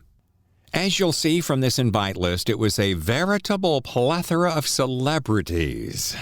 In the time it took Stuart and I to read the document, Ms. Beaumont had left the room, printed copies, and returned. With a smirk across his face as big as his ego, he said, "Anything else, detectives?" Chapter 39, Royal Bluff. Our time had run out, or better yet, the Elgin lead was cold.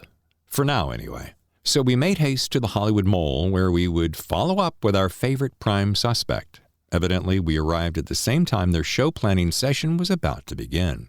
I spotted Julia King as she was heading our way. It took her 1 second to recognize me, about 2 seconds to make a plan of action, I'm sure, another 3 seconds to whisper something to her assistant, and I felt pretty sure her exit speech wouldn't take much longer than 4 seconds. Either way, I was prepared. "That's about the funniest smile I've ever seen," I said from the corner of my mouth. Stuart coughed. "Bullshit." Thankfully, she wasn't close enough to catch it, and within seconds greeted me by taking an elbow and ever so slowly pushing me backwards toward the door. "Oh, it is so nice to see you, but we're just now heading into a really important meeting, one I can't miss nor be late for, so if you don't mind, could you pretty please, either call me later, come back later, or leave whatever information you have or need from me with my assistant. Thank you ever so much." She literally said that in one breath, and although her smile was pleasant, her insincerity made me want to throw up in my mouth. "Ms. King, all I need is literally 15 seconds. 15, that's all. And I promise I'll be out of this building in my car and across town in a blink. Give me that and I will never have you have to deal with me ever again." "Really?" This week, anyway. Her fake smile instantly dissolved into a sad frown. She waved the small entourage following on her heels to go into the conference room, adding, "Start the opening bullshit. Give me 2 minutes and I'll be right there, but do not start without me." Turning, she reapplied the same phony smile and waved Stuart and I over to the seating area while not bothering to sit. "Okay, 15 seconds. Huh? I'd like to see that." I wanted to punch the snob right off of her overdone face. "Why, thank you, and this is going to be super simple, Ms. King. Hell, it'll be the quickest decision you'll make today." "Doubt that. And I'll make it even easier by creating a multiple choice of only 2 options." The heavy sigh that blew from her nicotine-laced lungs nearly knocked me over. I tried not to wince. "Let's hear it. Choice A.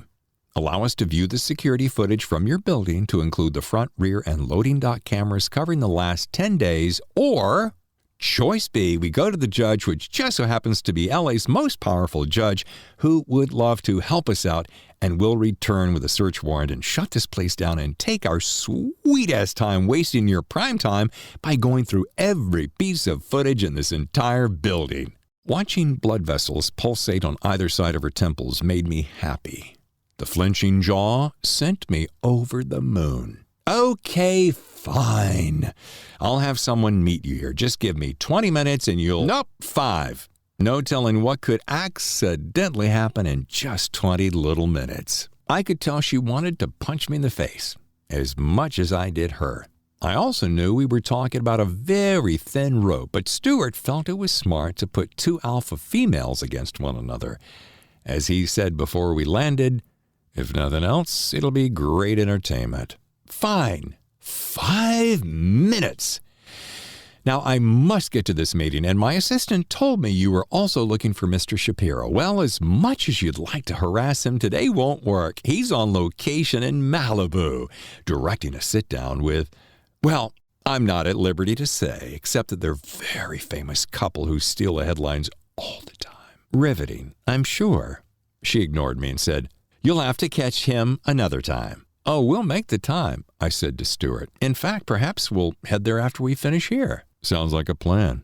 I wasn't sure what the sudden flash of fear was about, but I had my suspicions. "So, give us access to that footage, and I promise we'll be out of here in a blink." "Girl Scout promise," I said, holding up 3 fingers.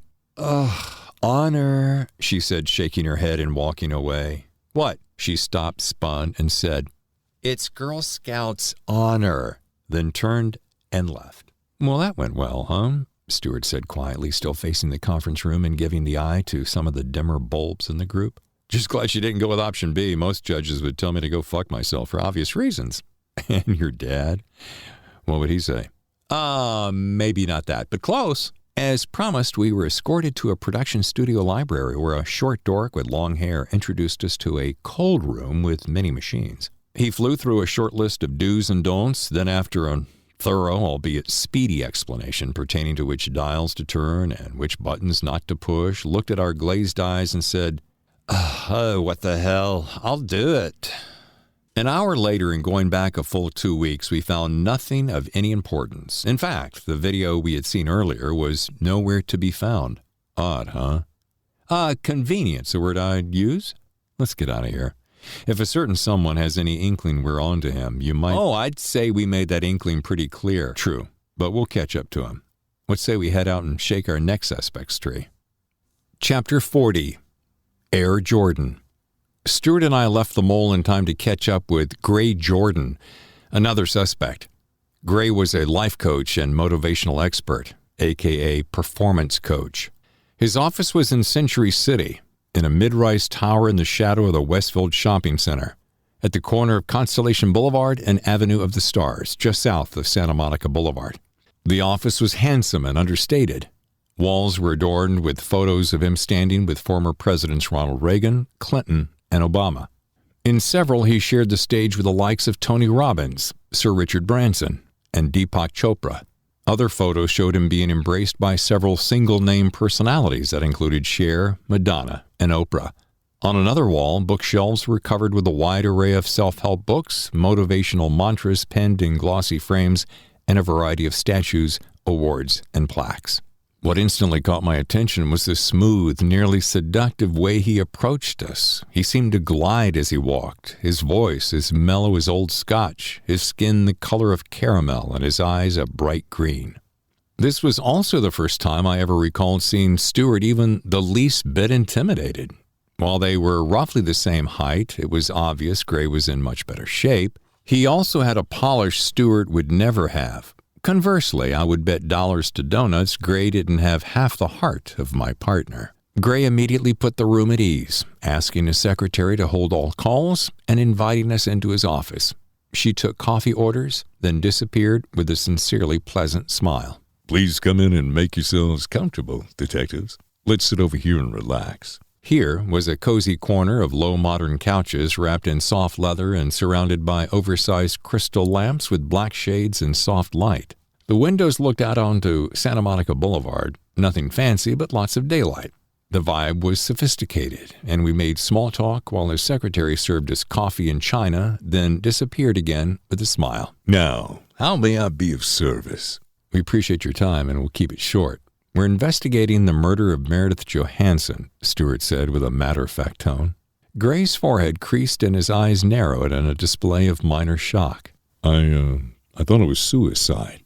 That was the original report, I said. However, thanks to new evidence, it's clearly a case of homicide. Looking away, he said, I see. Mr. Jordan, what was your relationship with Ms. Johansson? Stuart asked. Listening, I scanned the awards on the wall behind him. Please call me Gray. And it was amicable. Close, actually. She was a wonderful young woman, and truthfully, I really cared for her.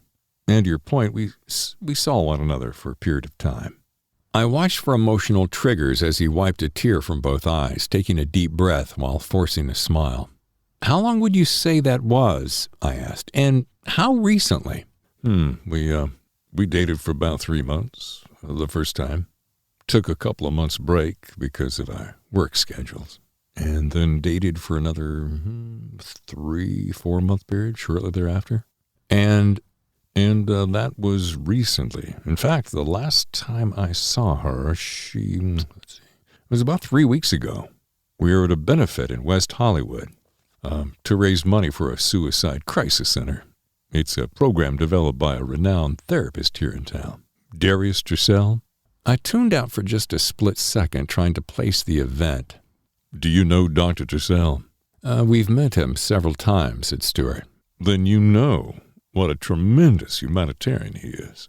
Yes, and back to your periods of relationship. Would you say Meredith could be described as more happy or sad? Gray's frown vanished into a smile. While she could drop into periods of melancholy, overall she was a surprisingly bright and upbeat woman, full of hope and enthusiasm. Would you describe her as, being surprisingly dramatic in bed? That got a surprised look from both men. Guys, we're trying to solve a murder. Sometimes you just gotta, Cut to the chase, and if that sounded crass, please forgive. He suppressed a chuckle, and Stewart shook his head. What? Detective, while I'm a big personality, more on stage than in life, I'm private and a pretty conservative guy. The bravado of self-help guru can often be just a lot of self-promotion. That said, all my relationships, and there have been several, have tabloids referring to me as a playboy. Speaking of, I'm guessing it was Hugh Hefner's mansion where you, Meredith, and a gaggle of half-naked Hollywood celebs gathered for, well, I'm not sure what it was. Yes, it was the Playboy Mansion, and it was a little crazy. You may be interested to know her Grace Kelly appearance and demeanor wasn't the same woman I knew behind closed doors. Stewart fidgeted and said, Gray, we're not here to peel away your private life. What I think Detective Norelli may be getting at is perhaps Meredith had a promiscuity shared by many, and we are assuming someone didn't like that fact.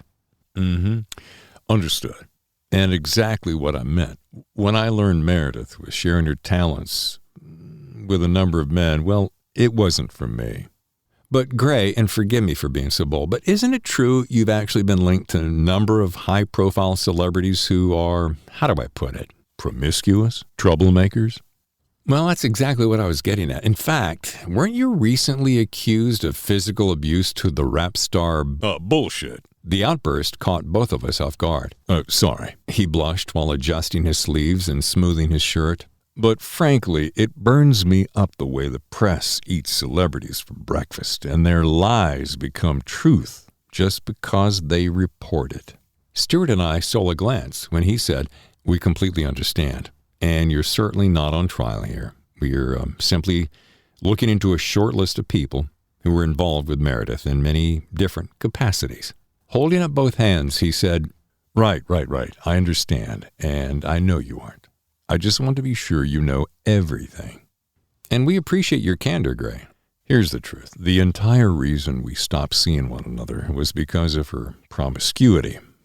Look, I enjoy turning it up, but the thought of her doing the same with other men, frankly, I just couldn't take it any longer.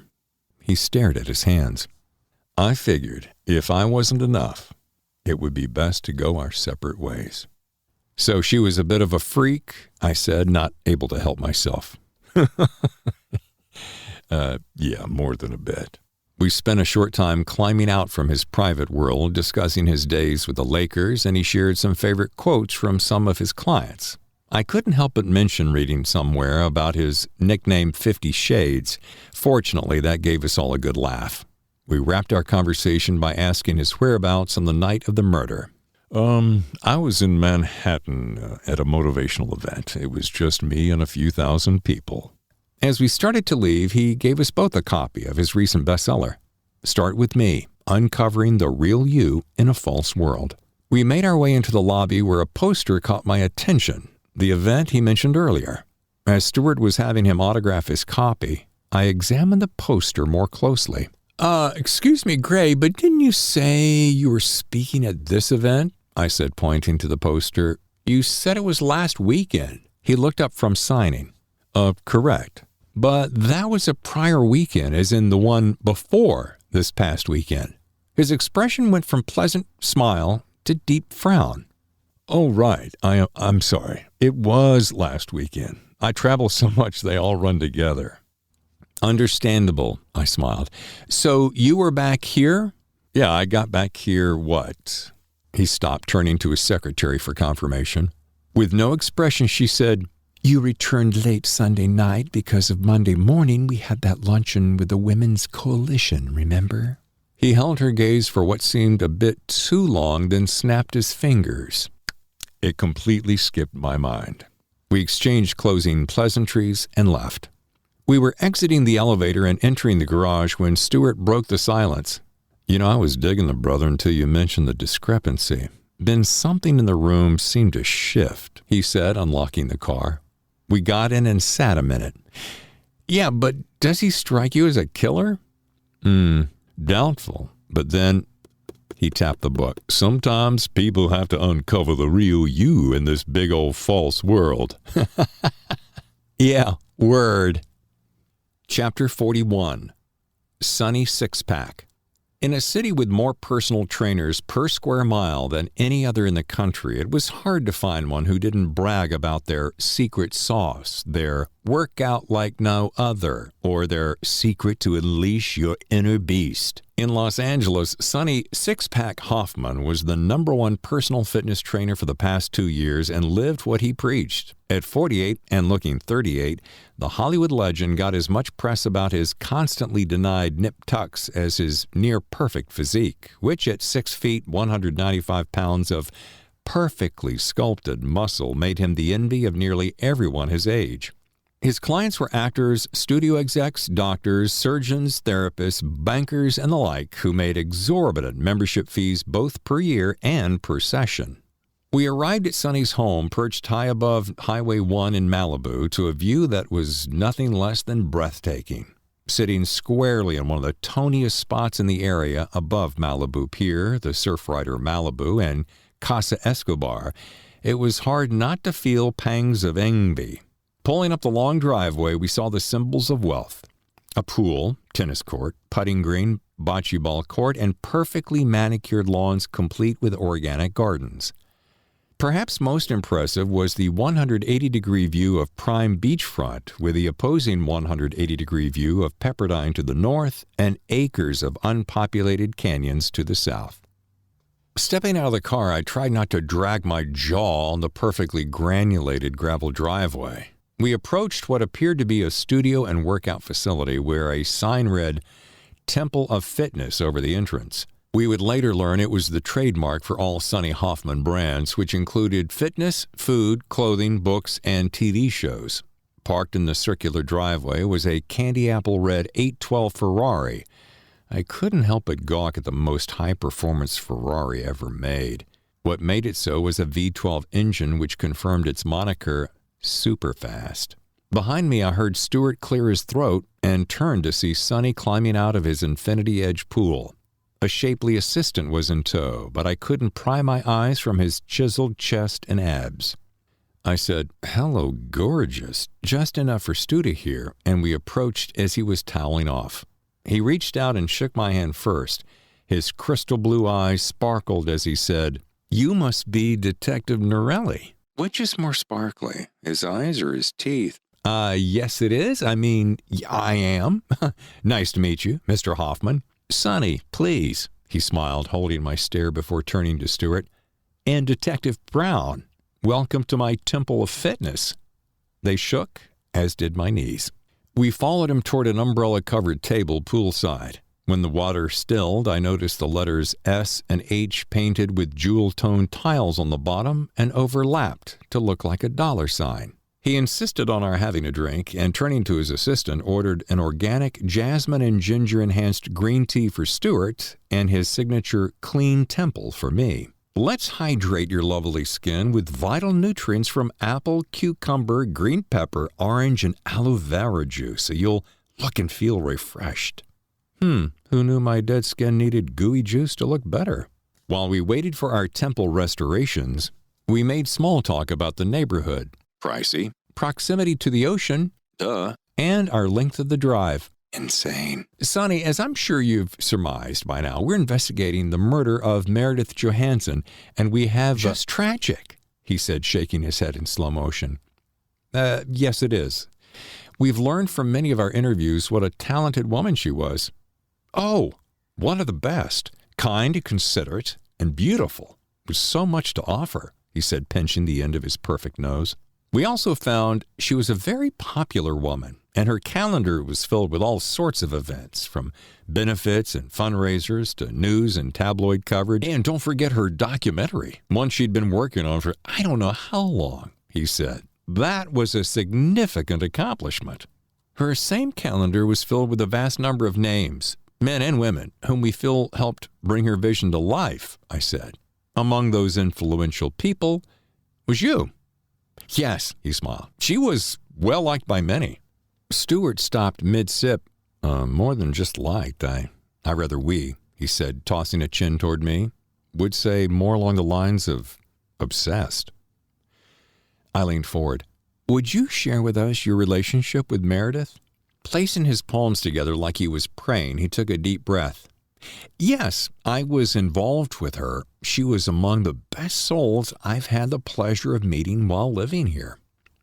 Living here? I waved toward the property. Or do you mean here in Los Angeles? Los Angeles. I've only lived here for about 5 years. Yep, 5 actually. I recall because it was when I met Meredith. She had just moved here from San Diego, where she hosted one of those magazine shows. We met at a function, and I was instantly taken with her.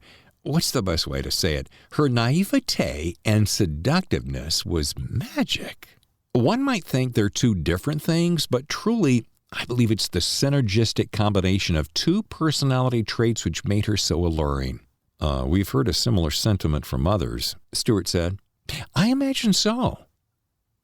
Sonny, where were you this past Sunday? Morning or evening, he said, turning to me with gentle eyes. How about both?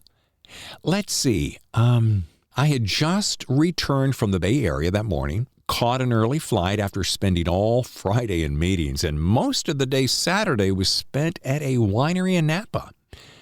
I'm working on releasing an organic wine later this year. In fact, Meredith and I would often jump a quick flight up, spend the weekend, and return in time for her work. When was that? Stuart asked, flipping a page in his pad. Or better yet, the last time you two made that trip. He picked up his phone, swiped several times, and said, just last weekend. I couldn't recall if it was last or the one before. I wanted to get her opinion of a white grape we were considering. She loved white wine. Oh, I held his gaze. Yep, that was last Friday. We went up early, spent some time in Mill Valley before heading up to Napa for the rest of the day on Saturday. We were on the second morning flight on Sunday.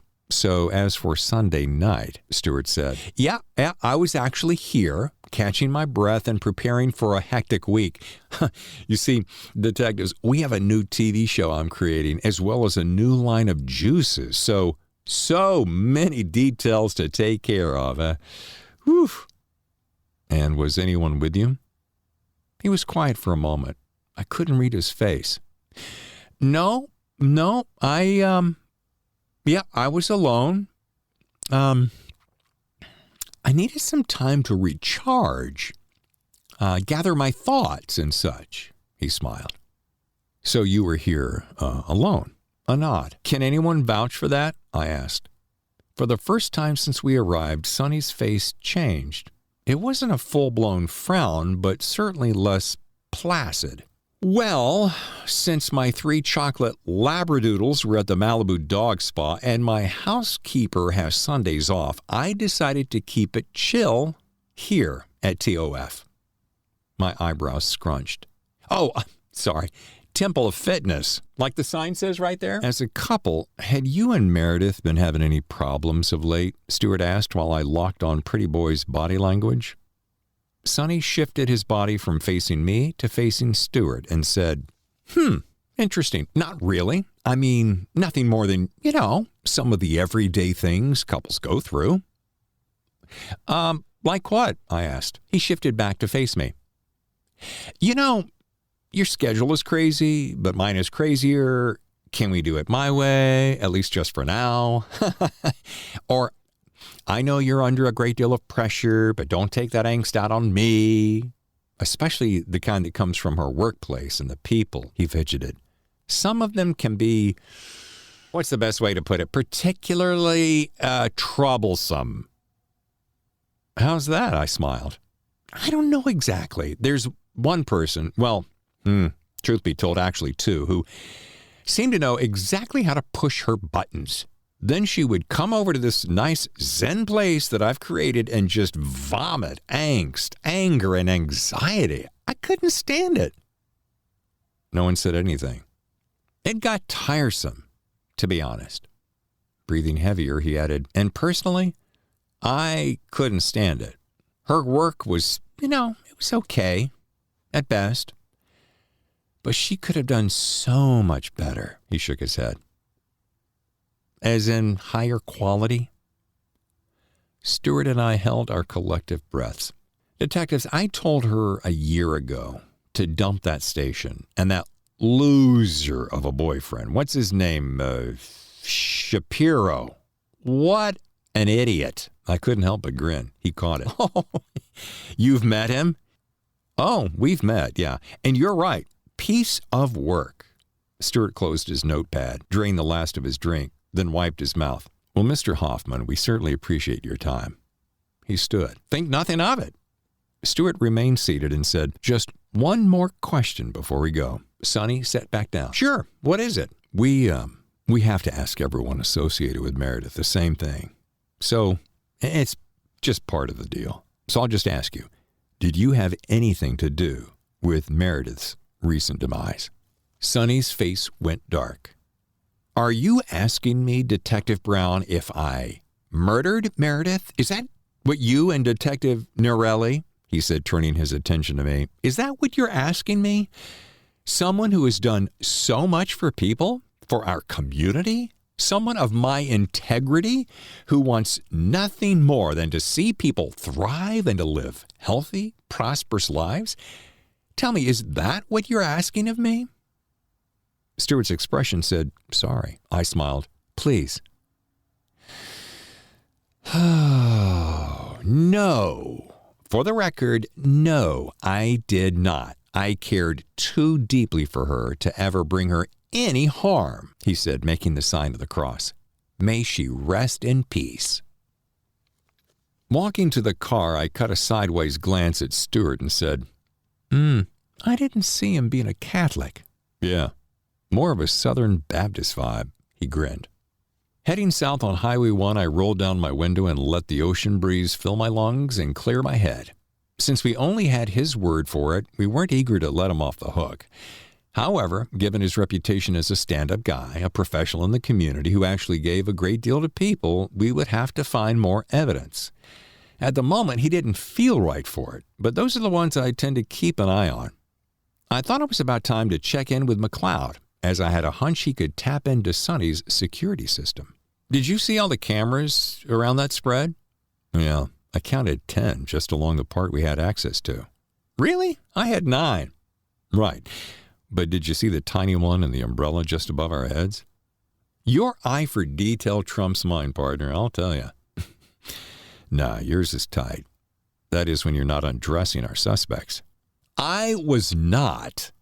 Yeah, keep telling yourself that. No wonder you weren't in a hurry to leave. I rang McLeod asking him to check out Sonny's surveillance system. He asked if he needed to go there or do it from the office. I had come to learn McLeod spends about 85% of his life inside, so I thought it could be a treat for him to go to the garage, book an undercover van, and run out to Malibu to sniff around. He was on the road before I could say, whatever you do, don't snoop anywhere except to learn exactly what I instructed, and if I catch a whiff of you're doing something stupid, our entire relationship and your future is sunk. Less than 90 minutes later, he rang to tell me he had skimmed through the last several days of video and didn't find much. However, he had learned a few interesting facts about our Sonny. First, he loves to skinny dip late at night. Second, he enjoys a hearty session of masturbating in his 4-person jacuzzi just before bed. And third, it appears Mr. Healthy Juice also enjoys a less than healthy scotch just before bedtime. While I was vicariously enjoying the behind-the-scenes secrets, I had other demands, so I asked him to cut to the chase and tell me what he was doing on the night in question. It's crazy, but he was asleep in bed by 10 and literally didn't move until 6 the next morning. Okay, then here's what I... No, Norelli. I ran the video at hyper speed and he did not move a single muscle. It was weird. Note to self, keep Sonny close. Chapter 42. Family Drama. Back at my desk, I sipped a coffee while flipping through Stuart's notes, cross-referencing them with databases on my computer. Since the only person at the Mole who would give us the time of day was Ms. Everest, I'd been on the phone working my sweet side with a vengeance, trying to see what else I could glean about our prime suspect. Bobby Eugene Shapiro was not the nice Jewish young man his newer parents had hoped he would become. According to his sheet, which was literally longer than my arm, he had seen nothing but trouble in his relatively young life. It made me wonder what level of talent it took to get on the inside track. I'd always heard the real players in Hollywood liked to work with people who were nice, kind, and on time. I doubted he fit any of those bills. According to HR, he had been written up a handful of times since coming to work at the Mole nearly 4 years ago. All reports were made by women. All counts were based on either sexual innuendo, sexual language, or double entendre conversations. Supposedly nothing physical, but certainly harassing. As I read the notes from 2 different HR reps, I noticed 3 of the 4 women, after a follow-up was done, declined to make any comments. Checking records, I learned he and another young man, Stanley Jensen, were accused of raping a girl on campus during their hazing week. Charges were dropped when the girl came forward and went on record saying she consented to having sex with Bobby. Rumors were prominent that Shapiro was labeled a wild man, while Jansen was known as an angry racist. Not only did he lose his scholarship, but the National Football League teams all rescinded their tentative offers. Legal sources close to Shapiro said the initial report stated Ann Latimer was violently and repeatedly raped by the 2 men and potentially 2 more. However, those additional names never made it into the records. One person with whom I made a connection told me the other 2 men went on to enjoy full-ride scholarships, eventually entering the world of professional sports. Side note, one plays football for Miami while the other plays baseball for St. Louis. The most intriguing find was how Bobby was adopted his junior year of high school. It was the adoptive father who was the good guy, and the one who had greased paths for the man I see as a genuine Neanderthal.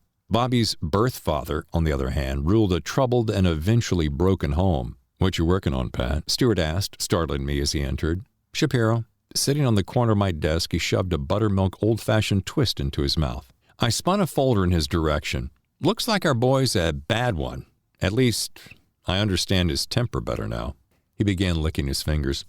Yeah, but doesn't give him the right to hit a woman." Never lick. Ever lick." I added a printout copy of what I'd discovered and handed it to him, along with the napkin. Flipping through it, he whistled before slurping the end of his coffee.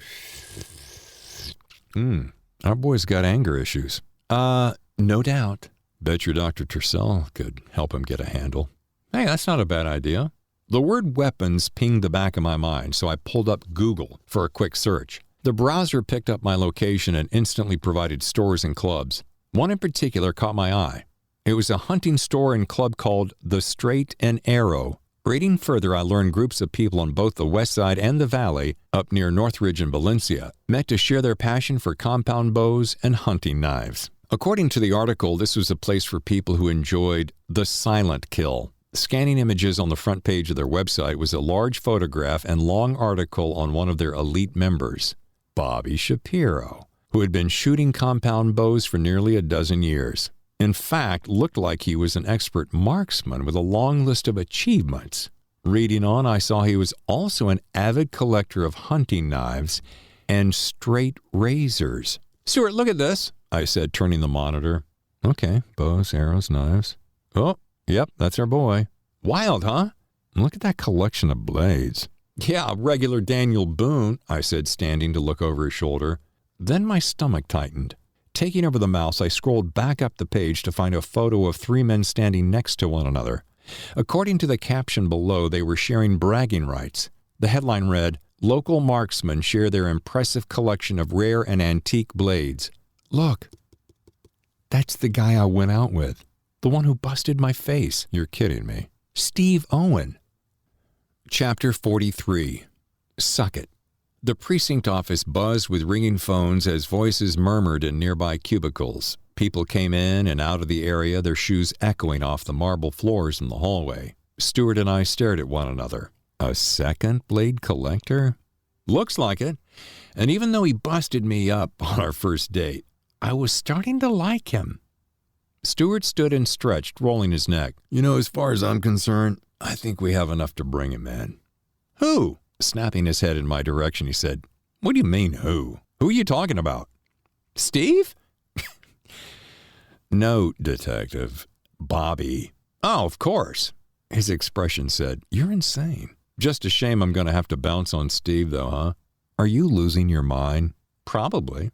Stewart walked to a cubicle 2 desks over and took a lollipop from the corner of Josh Preston's desk. the owner of the candy. A note attached to the box read, "Suck it for $1." Taking the sucker and unwrapping it, Stuart tossed a single and Preston tossed him a nod, not looking up from his computer screen. "Can you keep it in your pants, long enough for us to get things in order?" We both laughed. "You know he'll be coming back for more." "Yeah, but maybe I've had it with the crazy Stu. Time to find a nice guy and settle down." Shaking my head, I punched him in the arm as I passed him. "Yeah, we'll finish this in a minute. I gotta go pee," I said, scooting down the hall and taking the elevator. Minutes later, "Hey, what's up, McLeod?" I asked, entering his overstacked office. He gave new meaning to the word hoarder. "Sup?" he said, glancing in my direction, but not changing his expression. "Geez, you ever throw anything out?" I asked, looking at racks of research and piles of files. "Do I come into your home and tell you how to arrange your life?" I plopped beside him like his new best friend. "I just wanted to see if you've discovered anything that could shed new light on our story." He pushed his glasses onto the top of his head and spun his swiveled chair in my direction. "Okay, let's see. As I recall, I cracked her cloud, giving you full access to her Mac account. Then I unlocked her phone, giving you full access to all her calendars and photos, which I seem to recall you're saying was going to be extremely helpful?" "Oh, absolutely. The thing is, you told me you were going to actually give me the phone after you ran through the, as you said, proper channels." "Oh, yeah, right. Okay, guess I forgot." "Or maybe you were dragging your feet, taking time to maybe duplicate a few things, maybe sell some of the photos to, I don't know, outside sources, something like that?" As hard as he tried, there was no hiding the look of fear that blanketed his face. He spun around, typed a few keys, then snapping his fingers, said, "Be right back." Hearing him sprint down the hall, I took the opportunity to snoop. Why not? Moving his mouse, the monitor awoke. However, his screensaver came on, asking for a password. While I was at it, I took out my smartphone and snapped a photo of an open file on his desk. It had some names and addresses I recognized. Before I had the chance to look at anything else, I heard him running down the hall. With just enough time to spin away, I pretended to be reading. "Okay, first of all, I did borrow some of the photos, but I didn't think all that much about it being such a big deal. But it's part of the investigation," I said, tapping an app on my phone. "Yeah, I know. Look, it's just that I don't get paid that much, and, some of the photos could, especially given her recent, current situation, literally pay off my school debt." I understood where he was coming from and was sure if I were in his place, I may do similarly, but I wasn't and wouldn't. Probably. "Please don't say anything. I'll do anything to keep this job." That's when an idea came to me. "Detective?" I looked away to let him sweat and added head shaking for good measure. Do you think we could, keep this between you and me, please?" "I don't know, man. This is some serious shit. You know what would happen if..." "Yes, I know. Of course. But look, I'd be bounced in an instant and never be able to work with the LAPD again. I mean, maybe not any law enforcement agency ever." Oh, he was sweating now, literally. A thin film formed on his forehead as he repeatedly licked his lips. He was a good kid and had great promise, was smart as hell, and was driven like a machine. I felt for him. Plus, I knew we could work together. "McLeod, do you realize this is one of the biggest cases to come along in a long time? I mean, it's a career changer. And by the way, a career changer for moi. I can't take any chances of something going wonky. You feel me?" "Detective Norelli, it won't. I promise. Seriously, we can work something out. Look, I do good work. Have always played ball with you and Detective Brown, and I love my job. There's no effing way I could afford to get fired." "All right, I have an idea, but it's going to take..." I crossed the room, closed the door, then stepped closer. "It's going to take a ton of trust on both of our parts." By the time I returned to the office, Stuart had fully examined the Straight and Arrow website, contacted the owner, learned of the manufacturer of razors matching the one found in Meredith's hand, and made an appointment for us to meet with the owner. His nose was buried in his notepad when I returned. What tells me you were doing more than just peeing?" he asked, not looking up. "I know we're partners, but isn't that just a bit too personal?" I asked, reapplying lip gloss. "What were you doing, bugging McLeod?" "Well, how'd you..." "Find anything new?" Just photos and schedules and lots of juicy details, I said, taking a phone from my bag to wave it in his face. Snatching it away, he said, "Hey, when were you going to share?" "I am, right now." He swiped the screen through dozens of photos, mumbling, "Kid's a genius." Scanning photos, he added, "And she truly beautiful." "Not as beautiful as Janine," I grinned. Chapter 44, Straight Arrow. The Straight and Arrow was an enormous sporting goods store in the valley at the corner of Ventura and Sepulveda Boulevards, in the shadow of Sherman Oaks Galleria, and directly beneath the concrete spaghetti of the 405 and 101. The sign over the entrance read, "Largest store on the West Coast for bows, blades, arrows, and ammunition." The size and sound of the place was overwhelming. "Looks like Cabela's had sex with Bass Pro Shops." "I didn't know you frequented those places," Stewart said with a lopsided grin. It's called having a father and a brother who loved hunting anything that moved. Who are we seeing anyway?" He checked his trusty pad. Jonathan Hubble." "Copy that." A buttoned-up kid with an enormous smile approached us with a badge that read, "Walter from Sioux City, Iowa." He looked more like one of those Jehovah's Witnesses who trolled neighborhoods asking people if they knew where they went when they died. "To the coroners," I used to say. "Hi, detectives. I'm Walter from Sioux City." I grinned. "We see that." "I'm Detective Brown. This is my partner, Detective Norelli. You and I spoke earlier today?" "Yes, of course. Mr. Hubble is expecting you. Right this way, please." 3 minutes, but feeling like 3 miles later, we entered the general manager's office. It was likewise unusually large and decorated with all brands of non-ballistic weaponry. A wall of television screens monitored the showroom floor, loading docks, employees' cafeteria, all entrances front, back, and sideways, as well as the rooftop. "Welcome, detectives, welcome. What can I do you for?" he asked, waving us to have a seat in the 2 oversized Adirondack chairs that flanked his desk, a fallen California redwood the size of a picnic table. "Is that real?" I pointed to a compound bow hanging on the wall behind his desk. What's that, little lady?" Hubble said, spinning around to look. "Oh, yeah. That's what they call promotional swag. Eye candy, if you will. The one time it was fired, we launched an arrow about the size of a javelin. It was a demonstration for one of our retailers in Northridge. Damn thing flew a quarter mile before landing in a field. Took 2 men to remove it from the dirt. Mounted it up there the very next day. Been there ever since." "About the size of a Mini Cooper," I chuckled. Yes, ma'am. Yes, ma'am. It's a big one, all right." Stewart got us started. "Mr. Hubble, we're kind of short on time, and we're wondering—" "Hell's bells, detectives. Y'all call me Jonathan. And I understand. Listen, people say I talk too much. I'll shut up and let you get to asking your questions. Just know that I'm happy to help you in any way I can. So tell me now, what's on your mind? Go right ahead. Got all the time in the world for the men and women in blue. Let's hear it. Come on now." "We're looking at a couple of things," Stewart began, taking out his phone and pulling up some photos. "Do you know this man? We pulled it from your website." Hubble looked intently, pursed his lips, and said, I see that. Yes, sirree. That's Mr. Bobby Shapiro. Let's see. He's accepting an award right here in our store. Oh, he's one of our biggest clients. Bought a lot of toys from us. Big spender. Great shooter. One hell of a collection." I asked, "Would you say he's a responsible collector and marksman?" Hot damn absolutely. I mean, a fine example of our best customer and a good man of the community, too, you know. He's a director at that there TV show, Hollywood Mole. Wife and I love that program. Never miss it, I'll tell you what. "Mr. Hubble, see the fellow next to him? Do you know him, too?" Hell yeah. He's some real estate construction developer or such. Hell of a nice guy, but can be kind of short. With people, that is, not stature. Because as you can see, he's a big fella. "Short like how?" He squinted at me. Edgy? Anxious? Not a lot of patience? Almost like he's always in a rush to be somewhere."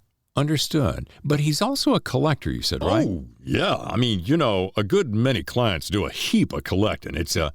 Maybe it's a guy thing, ma'am, but once you find something you like, you just keep collecting them. You know, one may be pretty, but there's always another one that comes along that may be even prettier, if you know what I'm saying. And well, you gotta have that one too. Stuart shared a laugh with the misogynistic asshole, but I only pretended to join in.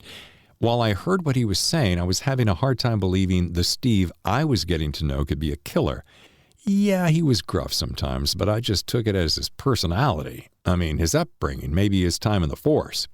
Either way, the verdict was still out for everyone. It wasn't that I was sensitive to innuendo or to guys who thought they were clever hiding messages in conversations. But more than some men I have known were testosterone-stacked Neanderthals whose primary focus was beer, wings, boobs, and sports, not necessarily in that order. Hubble may have suddenly disliked my vibe because his body language shifted and he began wrapping things up, or distracting us from something else. Well, I should get back to work, folks, he said, slapping his thighs and standing. Stuart stood and said, "The reason we came out here was to look into the death of a young woman who worked at the station you mentioned earlier. We're following any leads whatsoever." Holy moly. Yeah, you mean Miss Johansson. Yeah, wife and I heard about that. Man, she was some kind of beautiful. What a sad state of affairs, taking her own life like that. Does not make any sense. Actually, sir, we're pretty sure she was murdered. That came out colder than I meant. Hubble and Stuart looked at me. As Stuart said, "It's not completely official, but we are following all leads. And as Detective Norelli just said, it's likely a murder case. So if there's anything you can think of," he handed him a card, "please don't hesitate to call." One last thing, Mr. Hubble. I have a father and brother who collected guns their whole life, and I suppose they both have a knife or two. But are knives, and in this case, razors, something men collect? Oh, hell yes, Miss Norelli. If it's a weapon and it's valuable, it's a collectible. And while some gents prefer guns or bows and arrows, others like the steel.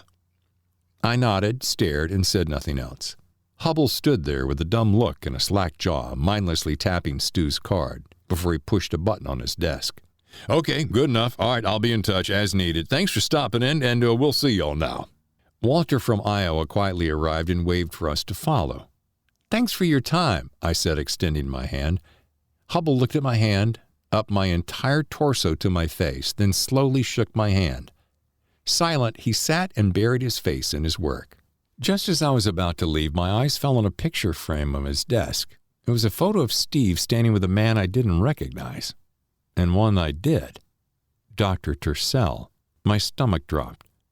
At the moment I was about to speak, Hubble looked up and frowned. If there's nothing else, Detective, I really must get back to it. I pretended to smile, turned, and left. Chapter 45. Secret Stash. Between the new construction of Studio A and several back-to-back meetings with investors, Bobby Shapiro gave his entire crew the rest of the day off. When the team left to nosh at Chin Chin and Sunset Plaza, he left to run several errands before noshing on something entirely different later in the day. He pulled into a bank lot and parked under the shade of a large eucalyptus tree, shutting off the engine to take a minute to catch his breath. The morning had begun with hot sex with a soft porn actress named Tandy. They had met at a bar the night before where she told him she wanted to get into real television. She was stunningly beautiful but profoundly stupid. So although a great workout in the sack, she would never win the director's assistant position, no matter how hard she blew. Those activities were followed by a workout with his pal Chris Banyan, who left him with an enticing challenge to win some large money. Bobby liked challenges because he liked to win, but he enjoyed beating people even more, especially an egomaniacal prick like Chris. After the workout, he showed up early at the Mole, tasked with directing an interview with a startup genius who was opening a film studio in the Valley, North Hollywood, not Silicon. The punk had entirely too much money and wanted to show off by building a shrine/studio to himself. Next, Bobby sat in on a meeting with a team working on a retrospective on Meredith's life that would cover her growing up in a small town outside Madison, Wisconsin, before following her news career and dream of becoming the next Sofia Coppola. The project would culminate with the impact of her philanthropical achievements. What wouldn't be revealed was her dark sexual persona, something very few knew about. Inside the massive bank, he was greeted by a pleasant yet nondescript banker who led him to a private room where he was left to peruse the contents of an oversized safety deposit box. They were duplicated on an enclosed thumb drive, which was as good as gold as it could upend several low-life socialites with dark proclivities. He enjoyed having tangible reminders of his dark escapades, and 3 Blu-ray DVDs held a few hours of prime-time video where he was both director and participant. As much of a pervert as his pal Chris Banyan was, Bobby knew one video which would return his money from their earlier wager. Additional information would also net a handsome sum from the right buyer, a perfect recipe for future blackmail. Scenes of Meredith's naked body brought a rush of memories of their first meeting. He was a new director at the Mole, she a new on-air talent. Bobby saw in her what most people would quickly learn. Her street smarts superseded her beauty pageant looks. The fact her body was made for sinful deeds was their little secret. He flipped through another stack of equally naughty photos. The event was a trade for services at a late-night gathering of rich, spoiled playboys. In fact, the Playboy Mansion had been leased for a 3-day bender of booze, babes, coke, and cocks. All who attended paid $50,000 for the invite-only, free-for-all event in the true Hollywood tradition. The last item in the safety deposit box held a tiny professional GoPro camera, a small tool that would yield large results. He was about to wrap up when he saw a photo with 3 recognizable faces, all of whom were handsome and rich. That's when he got an adrenaline-thumping idea. The first was Patrick McAvoy, a.k.a. Pretty Boy Pat, a well-known celebrity chef and newest taste of the town since his TV show Hot Chef had become a smash hit. Bobby directed the entire season and developed a friendship with Patrick because of their shared passions for hunting and women. The show and McAvoy had been financially supported by investors who also owned a lion's share of the Hollywood Mole. The second candidate was Beverly Hills therapist Darius Tercel, a savior to LA's self-absorbed, star-studded community. Those in the know were familiar with his helping up-and-coming actors who had reached their down-and-out status. When he got them back on their feet, or in Hollywood terms, greenlit, it made him a hero of studio execs. The last guy wasn't a Hollywood star, but a notorious ladies' man.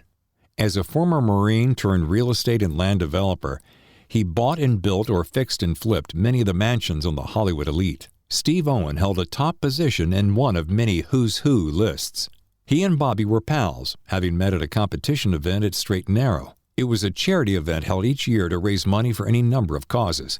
Owen had the looks of a killer and the reputation of a ball breaker. Bobby liked him, and if the police got closer to linking Bobby to Meredith's murder, any one of these 3 would become the perfect target for his Plan B. Chapter 46. Speed Racer. 0 to 90 in less than 5 seconds is what Bobby's Porsche 911 clocked as the light turned green at the corner of Fairfax and Santa Monica Boulevards. Anyone looking sideways would only see a yellow blur. I'll be in Century City before you can say blackmail. Bobby called Banyan to tell him of a more devilish idea. Chris was all ears. Bobby said he wanted to pay double or nothing, saying his video would top anything Chris had seen, but it would cost him big. Bobby could practically feel his friend's hot breath pant over the phone. Before ringing off, he told Banyan to expect the hard-on of his life inside the next 24. The next call was to his assistant, asking her to locate contact info for his 3 blackmail candidates and forward to his private Dropbox, not his phone. She agreed, knowing he had the same kind of blackmail material on her and could end her career if he wanted. He then called his attorney, Andrew Jacobitz, in Century City. He told AJ they needed to talk. Hanging up, Bobby got a call from a friend inside the Mole saying the cops were looking for him again. He dismissed the jolt of nerves, feeling confident in his new plan. However, as a backup, he called Sharon Gladstone, asking if she had been approached by the cops. She calmly affirmed but revealed nothing. "Hey, let's get together later," he pushed. I can't. I've got a new girlfriend. Already?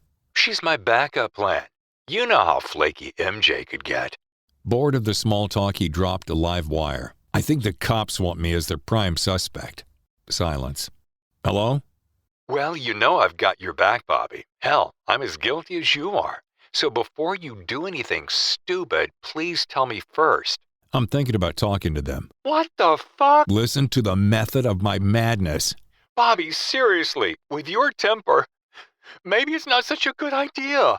He wanted to believe her motives were pure, but couldn't. As much as he enjoyed using her, just as she used him, she was BSC, a reference he and Banyan used to mean batshit crazy.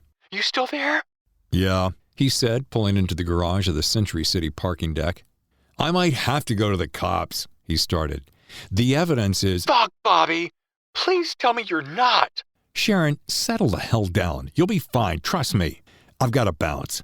As the valet handed him a ticket, a beautiful woman in a tight skirt exited a talent agency. Bobby, come on, let's go play.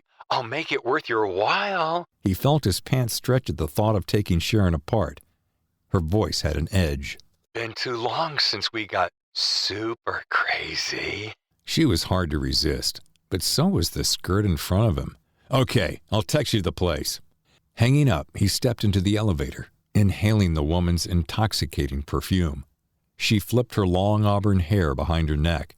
He examined the reflection of her full cleavage in the mirrored doors. She pulled at her skirt, which caused him to look down at the shape of her perfect ass. He texted to Sharon, the standard, at 7. The woman dabbed at the edges of her full lips, then turned just enough for their eyes to meet. He smiled. She turned. Exiting, he typed, make it 8, your place. Be ready for pain. Chapter 47. Hornet Nest. Stuart and I were back at the office. I sat quietly at my desk, my mind a whirling dervish between Meredith's murderer and Fat Frankie's threat to my father and our family. I was picturing Fat Frankie lining us up on the living room couch and shooting us one by one, execution style. Next, I imagined him following each of us through our days only to sneak up and snuff us out where we stood. Maybe even worse was the image of Frankie and friends sneaking into our homes and whacking us in our sleep. My nerves can't take this shit. I texted McLeod. Ready for that favor? In less than 30 seconds, a text appeared.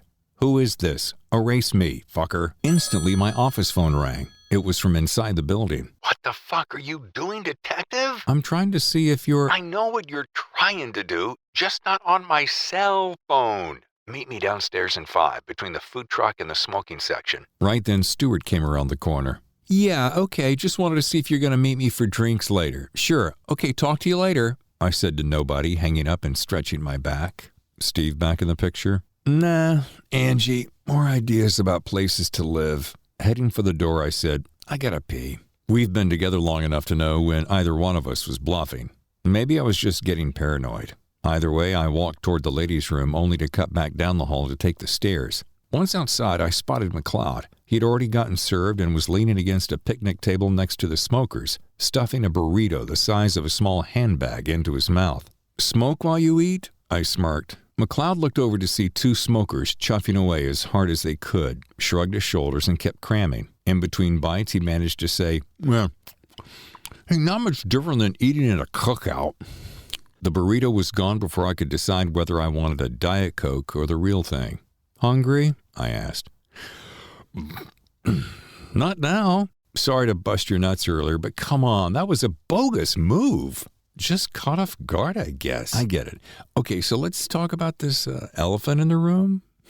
See what I did there? The fat guy? And yeah, brilliant. And while you're being Jimmy Fallon, why don't you share how you're going to do— Yeah, about that. McLeod, don't do or say anything that's going to make me want to punch your skinny face. Jeez, wound tight are you? If you were in my place, you would be too. The crowd was growing, so while I got my soft drink, he moved to the other end of the parking lot and lit up. Approaching, I said, who still smokes? I do. No wonder you're a $1.65. Listen, we can't waste any more time on this. The hammer's coming, and I do not want it falling on my family's head. It's okay. I know it's your dad you're protecting. Why do you say that? Really? Besides the fact that your father was the only robe who presided over the most notorious mob story in the past, 40 years? And the only high-level judge I know who's on the way out while you're on the way up? I looked away, trying to ignore his smugness. Look, you're in a tricky spot, detective. I get it. And he's in a sticky one. It took me all of 20 minutes? He lit a second cigarette with the first to figure I was the best guy to blackmail. Shaking my head in disbelief, I barked, "Wait a second. You have no..." "It's cool, Pat. It's cool. I know the deal. And the shit I'm standing in, I get it. Plus, without me, you and your family won't be celebrating holidays." This kid was cocky, but smart. And the reason I cut him slack. "Yeah, and it's Detective Norelli, punk." I wanted to pat his chest for a wire. "Copy that. And speaking of evidence," he said, reaching into his pocket to produce a thumb drive, "call this a little down payment." I stared. "Look, you know I'm in this for the long haul, so I help you, you help me. This," he said, sliding the drive into my jacket pocket, "this little something shows you I'm a team player." And all that happy horseshit, Norelli. "Okay, all right." Rolling his eyes, he smirked, "I know exactly how I'm going to get what you need. This will help you get closer to solving your case. After all, sooner you solve this, sooner we can focus on other shit, right?" Something about Meredith? A nod. "And for the record, I have perfect access to the," he looked around before lowering his voice, "party room. I'm head of the guest list with keys to the exhibit hall, which will be a grand event for your upcoming celebration." I couldn't help but smile. The balls on this kid. We people watched for 30 seconds before I had run out of time and patience. "Okay, look, I gotta go. Stuart will be wondering why I am." He nodded to the taco truck. "Buy him a taco." Smart," I smiled, heading that way. "True," he said, following me and leaving a trail of smoke in his wake. As I abruptly stopped, he nearly bumped into me. "And put that damn thing out, then quit. You've got a career in front of you, kid, and I'd hate to see you drown in your own lung butter." "Shit, dude, that's graphic." "Yeah, so is death." Grinding it out, he eyeballed me. "Yes, mother." Chapter 48. Attorney Privilege. Shapiro and AJ sat facing one another, but both appearing to be focused on the impressive Century City view. The attorney's suite of offices was one floor below the monolithic talent agency whose name adorned the perimeter of the penthouse. The nearly two-story letters could be seen from most of the west side. Jacobitz and Partners was the second largest legal group in SoCal, so when they needed an address that matched their stature, ICM, the former MGM Tower, was a solid choice. "Hell of a view, huh, Bobby?" "Yeah, peachy. Now, can we get back to the subject, or are you humping me so you can add another wing to your Malibu spread?" Andrew let his minute smile serve more as an acknowledgement than an affirmation. Known as one of the most powerful litigators in Los Angeles, and as an unconscionable ball breaker, he hated the thought of some money-saturated, underrated director like Shapiro walk all over him. He had to keep his cool as he didn't get to where he was by being an irrational hothead. In fact, he enjoyed how his client paid him $1,000 an hour for his precious time and profound talents. "Let's eat a little humble pie as long as it's covered in cash," he mused before saying, "Sure, back to business." "Good. What they've got is circumstantial and only potentially admissible. But what you've got, my friend, is enough to redirect attention from me to another party." They stared in silence before Andrew said, "Yeah, you have the creativity, and I the credibility." Bobby let his shoulders drop. "Thought so." Andrew forced a smile. "Understandable," Andrew said, walking to his desk. "I say you move forward with the plan just as you showed me." Swiping his iPad screen, he said, "And I'll make all the necessary arrangements. You made a smart move getting ahead of this thing." "Yeah, not my first rodeo." Leaving his attorney to do his dirty work, Bobby had some undercover work of his own to do. Descending the tower, he fired a text to the gal he had seen when he arrived earlier. He had grabbed her number as they went separate ways. The text began bouncing. Him. "Make it 5:30. I'll come to you. What's your address?" Within seconds, a response. Her. "Pushy little puppy, huh?" she typed, adding a happy face emoticon. Him. "More like an eager beaver." In seconds, her address and gate code pinged his phone, along with a photo that made Bobby want to give her the ride of her life. Chapter 49. Shit Show. Back in the office, Stuart was sipping on a coffee. Without a word, he pointed his forehead toward my desk. I took a seat and untwisted the string on the huge interdepartmental manila envelope.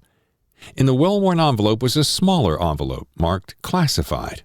I looked over to see Stuart bobbing his head like a kid ready to spill the answer to a quiz when it wasn't his turn. Opening the second envelope, I found Bobby's rap sheet, but with new pages. Skimming, I realized what we had found earlier was just the tip of the iceberg. Holy freaks, Stu. Exactly. Look how far back the trail of that shitbag goes. Start at the top. My eyes fell on several dates. At Bobby's 14th birthday, his father was either coming off or climbing aboard a bender and gave his son a black eye and dislocated his wife's shoulder. First offense. 2 years later, Dad shows up to his son's football game and proceeds to shout obscenities at Bobby and then the coach's team. By the end of the game, Frank the father is completely shit-faced and picks a fight with the coach in the parking lot. Bobby's mother said something. Frank throws her to the ground, twisting her ankle in the process. Bobby steps in only to get his nose broken before Frank goes after the coach, swinging at him with a football helmet. He takes out the man's 2 front teeth and the coach pressed charges. Later, he would agree to drop the charges, but on 3 conditions. He pays for all damages, agrees to 40 hours of community service, and lets his son pursue a football career. I looked to Stuart. Keep going. It gets better. Bobby's graduating year, Frank returns home after pulling an 18-month stint at Pleasant Valley State Prison for aggravated assault, taking a tire iron to a body shop mechanic over a bill dispute. Frank pretends to make nice with the family until he polishes off a 5th of vodka and goes after his son with a baseball bat, taunting him about being too stupid for college. Things get complicated when his mother jumps in to break things up, which results in getting her nose broken. Given Bobby had grown since his father went away thanks to weightlifting and steroids, he goes after Frank with a blind fury, breaking his father's nose and his jaw in 2 places. Adding insult to injury, Bobby shattered several bones in his hand, which ruined his chance of finishing the season as quarterback. Weeks later, after his parents' injuries heal, his mother asks for a divorce. Frank begs his wife for just one more chance, swearing he will change. Sadly, she agreed. You can't make this shit up, I said, shaking my head. Right? I'll be right back. I kept reading. 3 months later, and on the night before high school graduation, Bobby's mother was hosting a party. Frank and a woman showed up under the influence of several substances. After Bobby's mother begs for Frank to leave for good, an argument breaks out. Frank goes after his wife with a steak knife. Bobby steps in, and Frank gets stabbed in the stomach. Before the EMT could arrive, Frank bled out on the kitchen floor. Charges were dropped when Bobby's mother testified her son was acting in self-defense. Bobby walked, and his mother eventually recovered. As I finished, Stuart returned with 2 fresh coffees. Pretty effed up, huh? Yeah, I said, blowing to cool my coffee. Apple doesn't fall far. Well, before you get all warm and fuzzy on your guy, here's something else. He flipped open his notepad. All right, Christmas that same year, his mother was killed in an auto accident on the way to work. The other driver dies, and his family sues. Not sure the reason, but it was deemed her fault. Her parents never had insurance, so he couldn't pay off the mortgage, and it was foreclosed. He ended up having no career in football because of the injury, thanks to his dad. His life had become a shit show, so he left town and moved here to live with a cousin, who happened to be a television director. He's been in showbiz ever since. Damn! Something felt wonky, so I flipped through the file. All right, last name Shapiro, but his father and mother's name, Jackson. According to a counselor I spoke with, he wanted to forget his past so badly, he changed his name to his cousin's. Odd? Maybe. Certainly helps us understand his state of mind better, I suppose. You mean his having a grade A clusterfuck of an adolescence? Yeah. Do you suppose it really was self-defense? Would it matter? Good point. And no. All right, well, how about seeing if we can cheer ourselves up with another potential suspect? Chapter 50, Pearl Necklace. Bobby showed up at Elizabeth's condo in Brentwood and was about to knock when she opened the door with a presentation of a suburban housewife at Halloween. Holy wow! Her long sheer dress was black and left nothing to the imagination. Bobby admired the tiny black panties and matching push-up that enhanced her perfect body. She was more magnificent than he had even imagined. God, she looks like Meredith. Well, are you gonna just stand there gawking? 50 minutes, 4 cocktails, several lines of coke, and a handful of orgasms between the two of them later, Elizabeth and Bobby were lying in a pile of sweat-soaked sheets in her king-size playpen, complete with leather straps, handcuffs, and more. Both were on their backs, catching their breath and laughing at the randomness of their hookup. Bet you don't do this every day.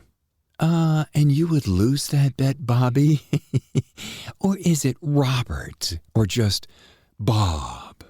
It's whatever you want to call me, Elizabeth. Or is it Beth or Lizzie?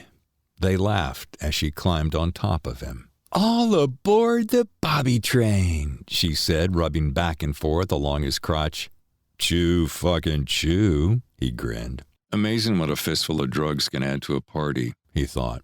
Well, what do we have here, Mr. Cocky? What's it look like, Professor? Ready for another go-around?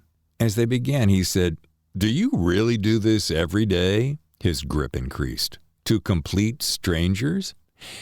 I'm what's known as a sex addict. I can't help myself. You're a bad little girl, aren't you? He growled with a dissolving smile. Bobby, you're hurting me. Thrusting harder, he said, I know, but you like it. Actually, ow, I don't. Please stop. I can't. Her legs were going numb from his grip.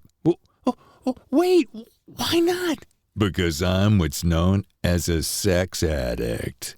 Bobby, stop. Ow, ooh, you're really hurting. In one swift move, he lifted her in the air and flipped her on her back, straddling her and pinning both arms. Remember when you said you liked, what do you call it, erotic asphyxiation? Her eyes widened and breathing increased. That was before. Now you're really hurting me. Her eyes flicked toward the nightstand. He followed her look. What, another sex toy you haven't showed me? She shook her head. I thought we'd seen them all. Leaning over to open the drawer, his eyes ignited with anger. What the fuck do we have here? He slowly removed a handgun with 2 fingers. You didn't answer my question. As he released her arms, she shook them, trying to regain circulation. It's a gun, Bobby. What do you think it is? Now get the fuck off of me, you ignorant Neanderthal. If there had been even a hint of warmth in his eyes, it just went ice cold. I know what it is. That's not the question. She licked her lips. What? The question about erotic asphyxiation. Dropping the gun, he wrapped both hands around her neck. Like this, she kicked violently. He squeezed harder. She continued to kick until she could no longer. Looking up and down her beautiful, motionless body, he said, Yeah, where's all that passion now, my little sex addict? Showered and dressed, Bobby put on his watch and buttoned his sleeves while surveying the room. He put the handgun in his jacket and wiped everything down. Next, he picked up his cell phone and stopped the camera from recording before changing it to photo mode. Putting straps around her wrists and ankles, he attached them to her neck, then tied them off to the bed. Placing something in the palm of her hand, he stepped back for a final photo. Seems like a lot of work to get yourself off, he sneered. For good. At the door, he blew a kiss and left. Thanks for listening to the audiobook version of my thriller, The Poser, starring rookie detective Pat Norelli. I hope you enjoyed chapters 26 to 50, and I hope you'll join me next Tuesday for yet another edition of our bonus podcast, where you will hear chapters 51 to 75. This programming note, please join me this Friday the 20th when my special guest will be Don Bentley, author of the Matt Drake series. Don's also one of the writers for the Tom Clancy thrillers, specifically Target Acquired, which came out this past June. Again, thanks for listening, and I'll see you next time in the Thriller Zone.